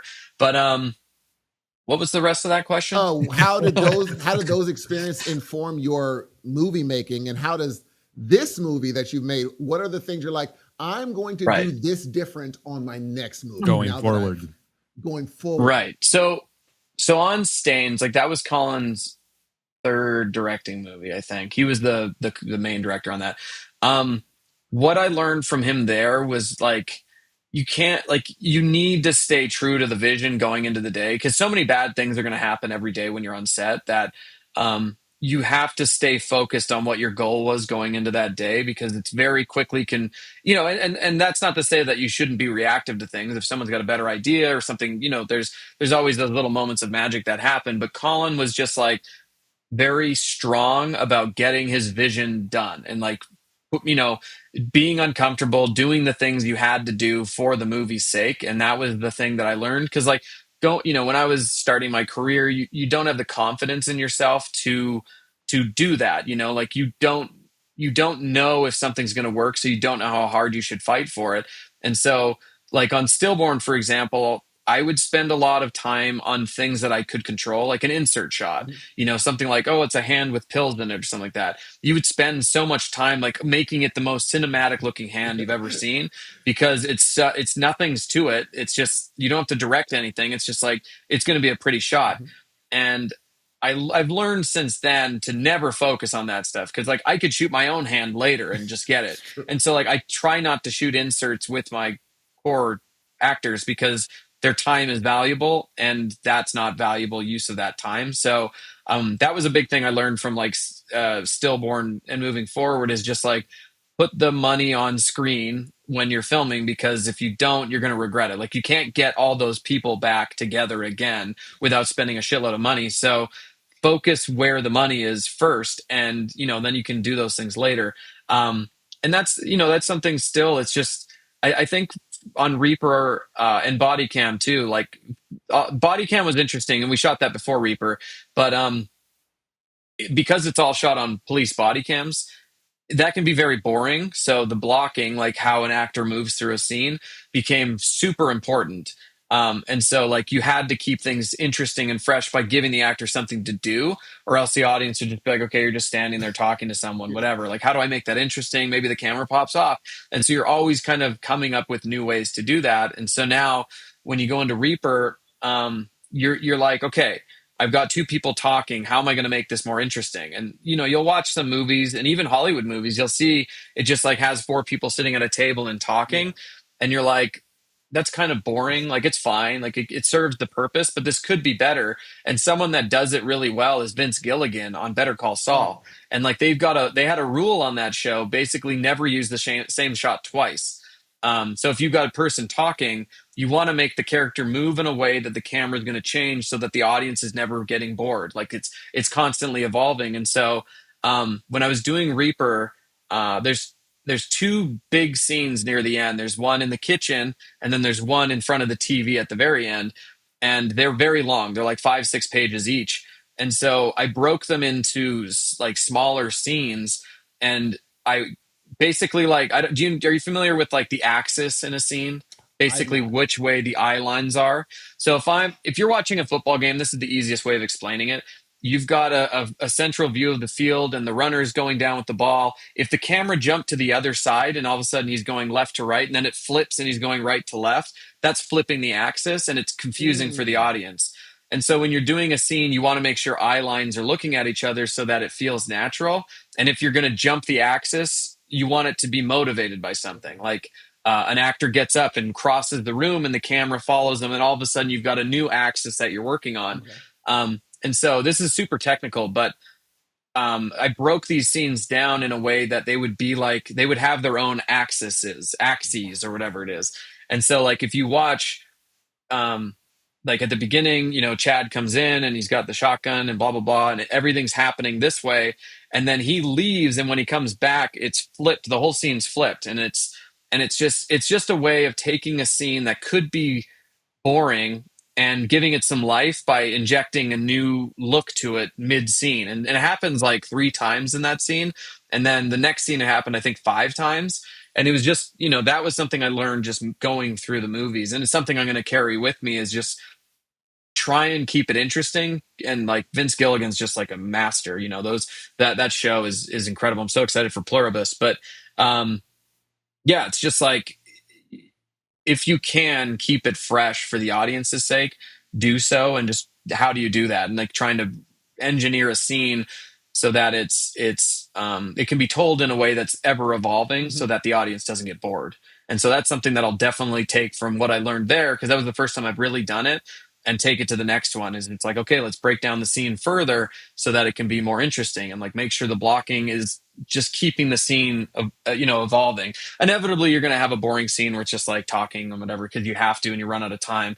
But when you can, just push yourself harder to tell the story in a more interesting way, because the audience will appreciate it. Even if they don't even recognize it, it's still new images are popping up and in the same scene, and you don't, it might just be subconscious, but it does keep things fresh for you. Like if you watch Better Call Saul, it's crazy. Another movie that did it was Scott Pilgrim versus the World. Yeah. Mm-hmm. And he's like, you never see the same panel in a comic drawn twice. So they try not to ever show the same shot again. And it's constantly evolving. And, the energy is just insane because of it. It's just amazing. So it's a cool thing that I'm trying to kind of lean into more now. And I'll definitely carry it forward. That's really cool, dude. That's Yeah, fire. that's interesting. That's like the stuff that once you get comfortable with the actual, like I can talk to any actor now, like send an actor into a scene. Like I used to be so scared and I'd be like, oh my God, I have to sound like a director, now all that's gone. Like you do get a sense of confidence and you know how to talk and you know how to be efficient with your words. And then, an actor comes on and you're just like, okay, you're in my scene, you're in my world, you're going to do what I'm telling you and I'm going to tell you it efficiently. But like at the beginning and like Stillborn and Z to a lesser extent, like you're always like nervous that you're going to say the wrong thing and you're just like, you don't have that confidence. So now I do, like I feel super confident on set, which is great. But then you're like, okay, well, how do I keep getting better? And it's like, okay, well, I'm going to put that confidence into the vision of the scene and I'm going to allow these other pieces to happen. And it was funny because, sorry, this is a forever No, I answer. My love it. efficiency is not what I'm claiming. When I got the rough cut of the film, the editor didn't really know what I was doing there, so it was just like all over the place, and it felt really scattershot. And so it was too hard for me to explain. So I was just like, "Cool, I'll just take this and I'll rework it in the stages of the scene. Like I want this stage to be here, this stage here, et cetera, et cetera." And so yeah, it's just when you watch it, you can kind of watch as the scene flips, and you're just like, "Oh, like there's a reason for it." It just keeps it more interesting. Yes. Because like you could do it in a boring way and it is what it is, but there was an attempt. Yeah. We tried to make it a little bit more For interesting. sure. That's what a director is right there. I mean, but also, when you're talking about the axes, are you blocking that beforehand, or do you shoot everything and then later on do the? No, you'll have it prepped. Like I'll shot list it, and then on the morning of the day I'll show up on set and I'll draw like horribly really bad just like drawings of what the shots look like, and I'll draw the eye lines on it. So I'll be like, okay, these two match, and then these two match, and then we're gonna flip here, and I'll write we're flipping the axis here, and then I'll have a new axis and new lines, and it just shows. And if it's complicated like those ones, I'll draw an overhead where the camera is gonna be, and then it's just like a battle plan, and you just do that. Like, and that's the thing too, is like the preparation is everything. Because once you're on set, everything's going to go wrong. So if you just stick to your plan, you just have to trust that your plan was accurate. And like, there's always room for flexibility on set, but that plan is everything. Like, if you deviate for a reason, not just because. Mhm. But if you stick to your plan, it'll at least work because you've thought it out. And sometimes it doesn't. Like at the end of Puppet Man, I didn't quite plan that right. Mhm. Um, but when it does work and it all fits, it just feels right. And that's, you just want it to feel right. And that's kind of the goal for me, is just like, whether it's a aesthetic of a scene or like the period piece, it just I have to look at it and be like, yes, I feel good, Yeah. and then I can go forward. That's really Yeah. cool. So two-part question. Actually, I have two more questions. One of them's a two-part. Okay. So you've established some characters now, and some of them may, as far as the movie goes, may no longer be around or whatever. But with Yeah. the ability of like movie magic, have you ever considered making a sequel for any of your films? Yeah. The timing of this is funny because Reaper did really well for Shudder. Apparently, like the numbers were really solid, which is cool. And there is sort of loose interest in a sequel, which would be when we did it. I finished it. I was like, wash my hands, move on to the next thing. But my brother and I started talking because we try and get together like once a week to write together. And we were together on this morning when one of the producers called me. He's like, "Hey, I just talked to Shudder, and they said the numbers were great. And there was some potential interest for a sequel." And I was just like, "Oh, interesting. Okay, I'll think about it."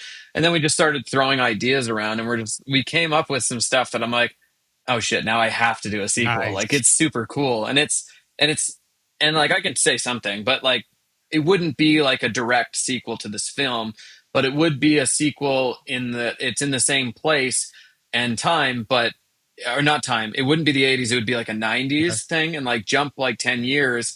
And all of a sudden the technology and still Halloween time, and you still lean into the things. Cause like, to me, Reaper's kind of a couple things. One, it's a babysitter slasher, and two, it's got this found footage stuff. But there are some openings at the end of the film, like what their plan is at the end, is that the killer is discarded, but not everybody knows that. They think he's just out there still.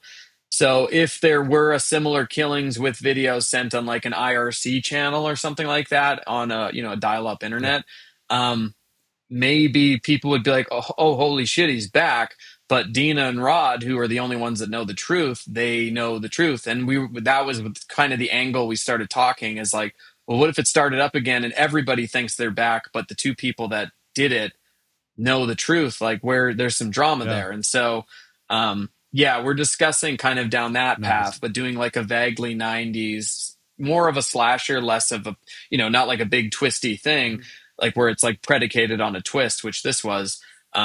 It would be more like a Scream type movie, but taking place in a 90s rather than 80s, which would be pretty fun. So I don't know if it's going to happen, but I would love to. I certainly hope it does. It was actually that last scene when they were talking like that kind of had me. That's what sort of posed that question. I was like, oh, okay. There's there's a lot to go with this, but I like the fact that it's depending on how you do it, of course, and if you were to do it, that there is that whole Reaper mythology. You know what I mean? And you could just go so many different ways with that. So that's awesome.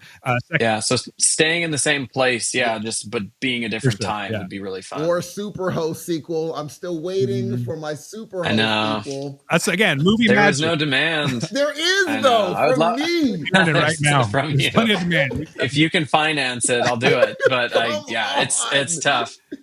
I know. I would love to. It's just kind of like that was a time and place, and I don't know if that will return. And I would love to. It was a fun character and all that stuff, but it's it's like you have to take it when it happens, and I don't. I don't think it did crazy well. It was fine, It was so good. It really was, man. That was my such God, an exciting dude. movie, such a fun movie. But getting back to what I was asking you, so you've got the body cam that's coming out. You've got Reaper. You've got Puppet Man, and of course, you made the movies. But is there a certain road you haven't gone down yet that you've been itching to, like that scratch? You wanted to scratch that itch, that maybe not even horror per se, but is there something that you want to do as a director and a filmmaker that you haven't really touched on yet, that's just sort of brewing on the back burner? Yeah, I'd love to get into like TV directing and running, working on a show for a bit. Just it's like um movies and indies especially because I'm always doing like I'm in the script writing, I'm in the directing, I'm editing, I'm VFX. Like I'm so involved that when I do a movie, it's like all I'm involved in every part of it. So there's no break. And so like right now I've finished the two films. We finished them in July, and I'm kind of like itching for the next thing and I don't know what it is going to be, but every time you do it it's like it's going to be a year or two to work on this thing. And you get old quick when that happens, Mhm. and like time just goes really fast. So doing a TV show or just like even just being like a guest director a couple times would be a lot of fun because you're just going in for 3 to 4 weeks or something like that, and you're in and you're out and you're done. And like I used to do commercials and things like that, and that was they were really short turnovers. Like you do 2 3 weeks and you're done, and then you move on to the next thing. And there is like it's a lot of fun, and I love doing indies and I love doing the long process, but it wouldn't be a bad thing for me to just like have some shorter projects where you can still make a little money and live, because like if a movie flops, like financially I'm totally boned. Yeah. Yeah. Like I'm putting like 2 years into this thing. If it doesn't work or like something bad, there's not a ton of money in indies. It's just there's just not. Mhm. If you're doing a studio film and you're getting paid $500,000 to direct, that's different. But when you're not, you really, I'm taking all these jobs, one because I love it, but two because I have to. Like I have to make as much money as I can each film because you only get so many bites at the apple. So doing TV, just like dropping into a scenario that's already set up, and you're just, I think TV directing is more like babysitting because the crew there has so much more power than you because they're there all the time. Like the cinematographer sets the look, the writers are the ultimate say on set and everything. You're just kind of you're shepherding everybody and the actors through the writers what they want, and they're ultimately in charge. So that would just be a fun experience to try for sure. And then there's a book that I would kill to adapt. It's like it's not horror, but it's horror adjacent sort of. But it's Masters of Doom. I don't know if you ever heard of it. I have not. No. It's like it's about the two guys that created Doom, the video game, Oh. and like how they. It's kind of like a very social I was going to networky, say something like just that. like Yeah. yeah, and it's such an incredible book. It's called Masters of Doom. It's about these two guys named John that just like met at this software company, and then they on the weekends they start stealing the computers at work so they can build their own game at home, and then like they make these games like Commander Keen, and then they make Wolfenstein, and then they make Doom, and Doom like changes the world, and they're 20 years old driving Lamborghinis, and it's just like Jeez. and then they're super rich and they're super young, and then all of a sudden there's friction, and it's just like such a natural dramatic story like Social Network, where you have Edward and oh my god, the main dude, Mark Mark Zuckerberg. Zuckerberg, them like their ascent and then their fracture, and it's just like great story. The book is the same, and Dave Franco's company optioned it back during COVID, and they were doing like a TV pilot of it with USA, and it didn't get picked up. So the rights are like out there, and I can't imagine anyone's trying it to do it right now because they already tried and failed. So I'm just like, there's an opportunity maybe eventually where that can happen, but like the rights are still owned by someone. I don't know. That would be amazing though. It's such an awesome story. And I was like 9 and 10 when those were coming out, and I was just like so in that culture and like buying shareware demos and all that Mhm. stuff that would be so much fun. I'd love to just tackle like a true biopic kind of thing in that 90s era. Would be so fun. Love to see You'd it. kill it. So my Yeah, last it'd be my cool. last question for you: who's killing it right now in film? What have you watched in the last couple of years that has just really just rocked you and just that you're so impressed by? We can start with horror if you like. I mean, Zach Krieger's what he's doing right now is kind of um he's like the ultimate guy right now. He's like the it guy. I don't know if you saw when Weapons was the script was out there and all these companies were vying for it, and it became like a bidding war where I just can't imagine, like, he came from The Whitest Kids this like dumb, So, fun SNL so Kids in funny. the Hall Yeah. sketch comedy Yeah. thing. And then all of a sudden he's like has every studio outbidding each other for his latest script because Barbarian did so well. And now he's just like set, generations of his family are set for life now because of it. And it's I don't know, did you guys see Yeah, loved Weapons? it. Loved Weapons. Did you see it, I Steve? didn't get Yeah, a it was chance to great. watch it. Yeah. I think Yeah, it's super I think it's cool. on HBO Max right now if anyone wants to watch It Oh, that. is. But Yeah, it just came out. yeah, but Yeah, definitely worth it. It's just really cleverly put together, and it has the sense of humor that he has injected into it very naturally, which just make it's kind of like Jordan Peele. Like it's just he came from a sketch background, and he has a very good sense of timing, mhm. and whether it's horror or comedy, he just plays them off each other so well, and it's he's totally crushing it. Another guy in the horror space is David F. Sandberg, who I actually just got to meet in Boston and hang out for like a half hour, which was dope. He did Until Dawn. I haven't seen that one yet, but That was I good. just is it It was cool? I haven't good, seen and it I yet. love the game. Was one of my favorite games ever. Yeah, I And loved the game. man, it's a good. It's a those movies where you're like, that's better than it had any business being. Like Cool. so far, That's fun. it's you'd like it. You'd like it. Good. Cool. But I just like he has a YouTube channel that he runs. I don't know if you know any of this, but he does like short films with his wife, and he Oh, does like huge breakdowns on how he did it, and like they're like 45 minutes long where he talks about every technical piece of oh, it. I love that. And he's just very much he loves the process too. Like he likes to just film, he likes to edit, he does VFX way at a higher level than I do. And to the point where like he, on like stuff like Lights Out and like Annabelle Creation and stuff, he's helping the VFX stuff when they can't afford it. He'll just jump in and do wow. stuff. And just as someone that also does VFX, like I just super respect what he's able to do. And he's just like he's me if I made it, and I love that for him. He's just like crushing it on a level. He's like making Shazam movies, $200 million movies, and it's just like Jesus, like that's insane that this little horror director that did Yeah. shorts and continues to do shorts for his fans on YouTube, like he never abandoned his YouTube platform. It's just wild. And then he'll do behind the scenes of like his Hollywood movies, and he'll talk about in depth about why he made certain decisions, and he's showing everything. And it's just like it's film school for people that want it. It's just there freely on YouTube. Yeah, just a huge fan of his.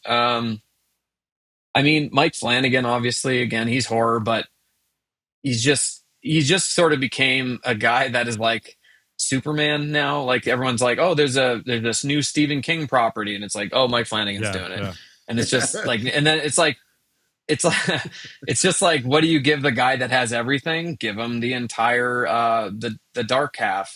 What is it? No, what am I calling it? The gunslinger stuff. What is Oh, that the called? The Dark Dark Tower. Towers. Yeah. Sorry. Oh, I didn't know they gave that to Yeah, him. now he's got that, and he's doing it with Amazon, and then like he's doing Carrie with Amazon, and Was he doing it? Midnight Was he Mass doing was an amazing. Exorcist? Did he have an Exorcist in the works?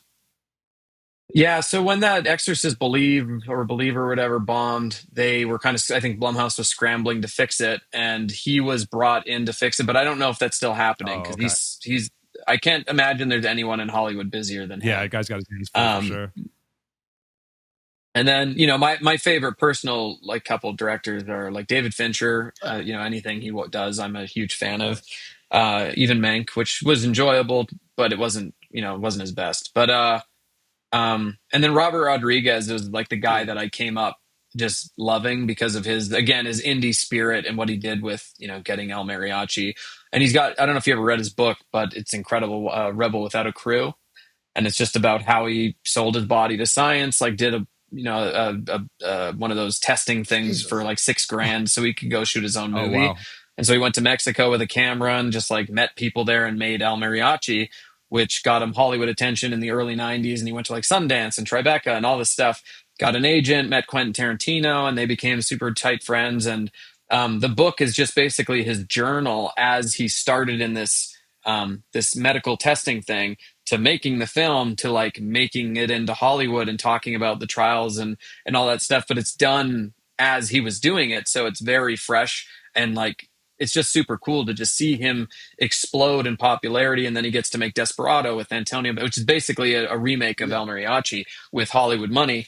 And it's just he's kind of out of the limelight a bit now, and he's producing a lot more and stuff like that. But there's no one in Hollywood that I respect more than him, just for him like self making it for himself. Yeah. And even when he did like Sin City and Frank Miller wasn't in the DGA, so he left the DGA to let Frank Miller have a directed credit on it. So the movie was, and that's just like there's just like not everybody in Hollywood has the ethics that it would take to do that, Mhm. I can think of very few, like maybe Kevin Smith would. Oh yeah. Um, but Robert Rodriguez, to just drop out of the biggest union in Hollywood just to let this guy who created it be attached as a director is just like, that's such a selfless Oh move yeah. that you don't see in an industry as selfish as Hollywood.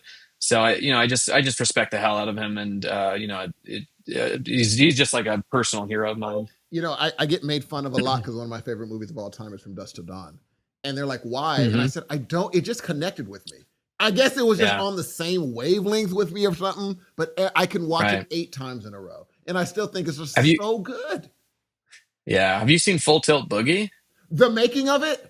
Of Yeah, yeah, course, man. The yeah. fact It's that they great. only had one chance to explode that liquor, I said, Right. oh my. So they had to keep a Yeah. straight face walking away. And I said, Right. oh my. I thought they had a bunch of different liquor stores to do this. Nope. Right. One shot. Yeah. So It's good, so dude. cool. Yeah, it's fun. That's cool. Steve, any other questions for this gentleman before we let him go? He's got a life to live. Guy's got baseball to coach. He's got things he's got to do. I mean, if you let me go off on my questions, so let me whittle down to the most important question there is. Sure. Um, okay, this is going to be another in the weed situation. How Great. when you get a script done, and this is for all you people that want to be in the business of directing or VFX or anything, but mostly directing or in screenwriting. How do you go for someone listening that has no idea? How do you go from I wrote a script to I'm at least in the possibility of it getting made? Do you just shoot it on YouTube? Or do you say, no, there's an actual better way of getting eyes on your script so you don't even have to put it on YouTube and do all that silliness? Do this. What would you recommend for our listeners out there wanting to get into screenwriting and directing and Hmm. stuff like that? Yeah, I mean, I've never done it really the right way yet. Mm-hmm. So I do have, like, my brother and I just wrote a script that is the first time we're like trying to get studio level Yes. money. Like we would need millions of dollars to do this film justice. So and it was written with that in mind. But like for the first 10 years of my career, because I've been making movies for almost 10 years now, um, I've always written with the sole intention of being able to film it without a big budget. Okay. Like, your casts are small, locations are few, and just trying to keep it achievable with not a lot of money. Like Superhost, the budget was $125,000. I was able to raise that with friends and family. Like I just went to a cousin and uncle that gave like 10 grand each, Mm-hmm. and then I had another friend that gave like 20, and then another guy gave like 100 something, because he was on Z as well. And so, like, there's a lot of people are trying to make their first thing be this, big, epic, spectacular thing that'll get them attention. And that's great. But one, there's no guarantees in life that you're going to get any attention whatsoever. Like, the movies that I've done, like Puppet Man was the biggest budget I've ever had. It's like the most scenes, all the stuff. And the movie was a complete flop. Like, no one saw it. Like, no, it came out on it was a great date. It was a Friday the 13th in October, but all Carpenter had something. House of Usher Oh came out the yeah. same day. Mm-hmm. Like, there was so much competition that it got lost, and because it was smaller, and that's fine. Um, but there's just, I thought that might be one because it is a bigger film for me. I thought maybe that would be the thing to take me to the next level, but it was the worst release I've ever had by far. And so, money doesn't matter; the idea matters. And so, if you can find an idea that people want to see and that is interesting to people in general, because I think a lot of people, they're like, I've got this great epic story. It takes place in World War I, where these two brothers, like my brother and I, we used to fight all the time. So these two brothers are bickering in a bunker, and it's just like, no one, I hate to say it, but no one cares. Like, that's a movie for one, and a budget of a lot of that to get it done. So it's like, this is why horror is so important right now and so big, is because it's a universal genre. Like, people get scared by the same thing here that they do in Japan, France, anywhere. And so, horror is a great launch pad for careers because the idea is all that matters. You can have a no-name cast, you can have not a lot of locations, but if the idea is cool and the concept behind the horror is cool, then people will take notice. Like that movie Good Boy just came out, and it's like Yeah, I haven't seen seen it it. by one or two. I don't know if it's a good movie or not, but I know that it was like a labor of love. It took them like 4 years to film. And it's a real dog doing all this stuff, and it's the director's dog. And like, it's something that people haven't seen before. And I don't think it was shot for very much money, but it's an idea and people love dogs. And it's like puts all these things together and created something that people want to see. And now it's made a few million in the box office for a first time filmmaker, which is insane. Mm-hmm.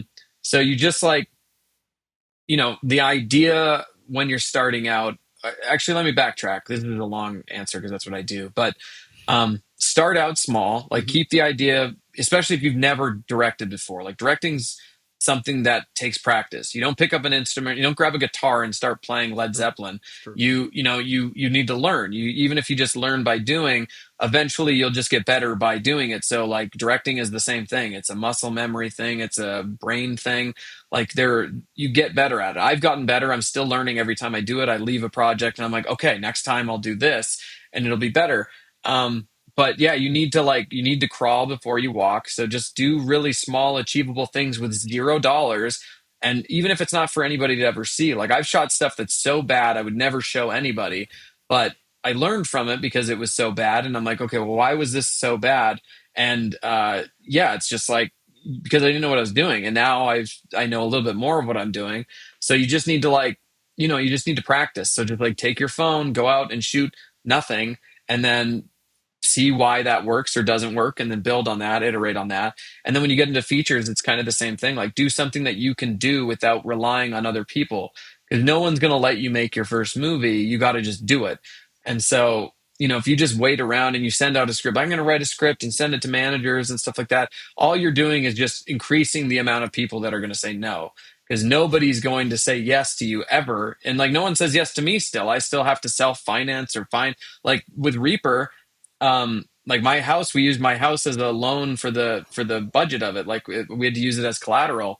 And so because we just couldn't get the money we needed. And so it's just like, that was my sixth feature that I've shot, and I'm still doing the grassroots thing because that's what I have to do. Mm-hmm. Because like I could wait and I could be like, all right, well maybe next year it'll work and I'll get money better that way. But we were in a situation where it's like we can do this now or we can wait. And I was just like, no, screw it, let's do it now. Because like you never know, So you just have to kind of do what you can with what you have and just focus on what you have first before you get into the complicated stuff. Because it's very hard to do. So just limit the amount of things that can go wrong by keeping it simple.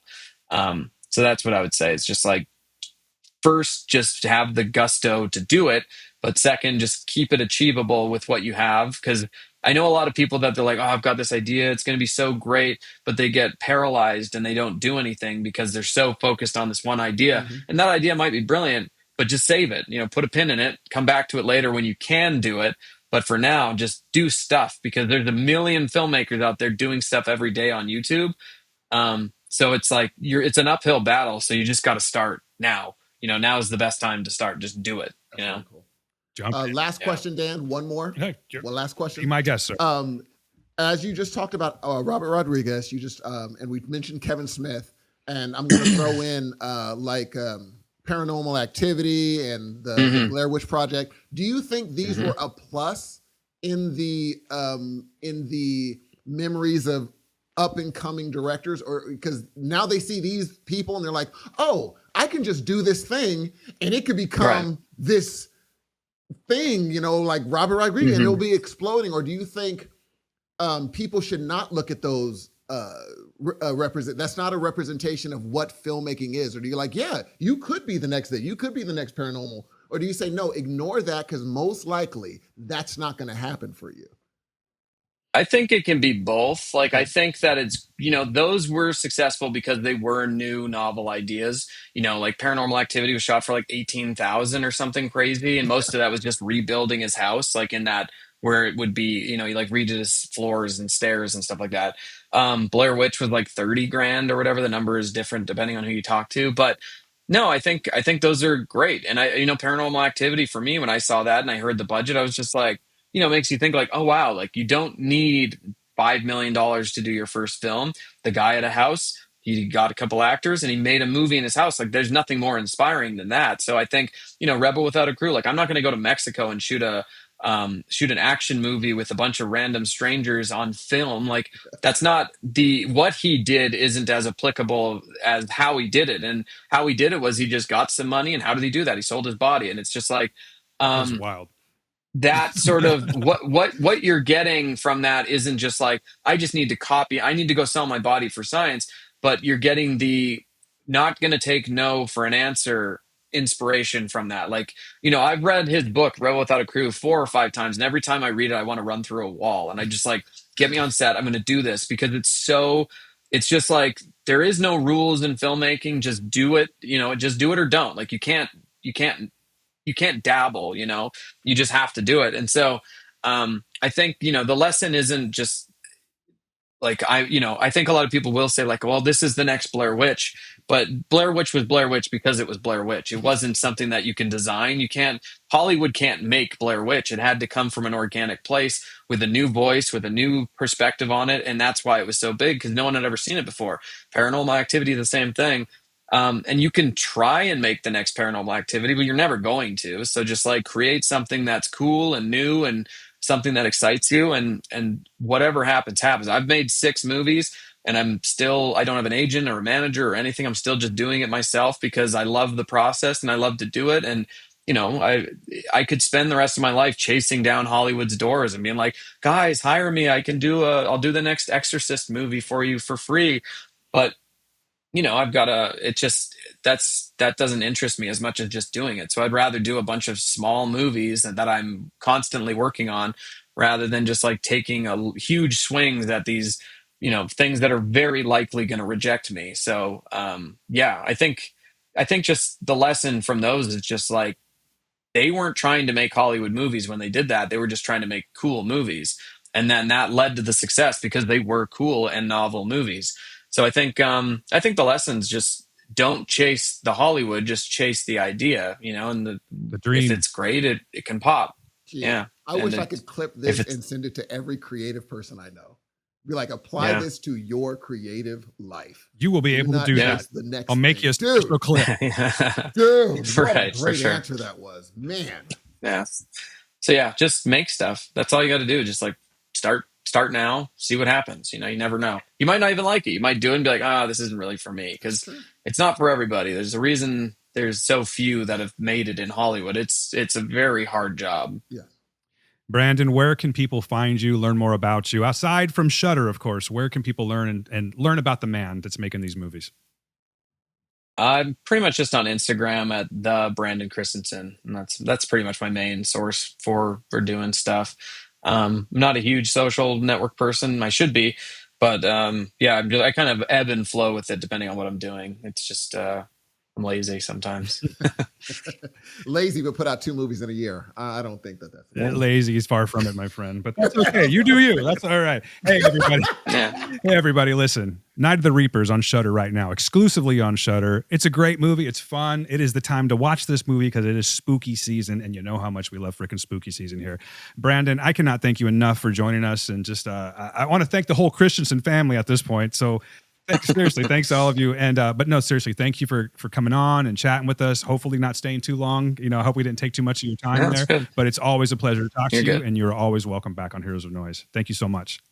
Cool. Thanks, guys. Yeah, we'll do it again when Body Cam comes out. Absolutely, we will. You heard it. Keep the train moving. In person. Cool. We're going to go out to where you are. I told you, I got the whole passport thing. I don't like to show off. Hey, all right, everyone. Hey, listen. Go to Shudder right now. Watch this movie. It's fantastic. I think you're going to like it. Again, it is Night of the Reaper, and it is a seriously fun movie for the season. I mean, it just is. And I'm not going to talk anymore about it because we kind of spoiled it a little bit, and that's where I'm going to stop. Ladies and gentlemen, that's going to be it for us. Thank you so much for joining. Steve, you got anything to say? I'm out. Love y'all. All right, people, be good to yourselves. Be good to the people around you. Peace.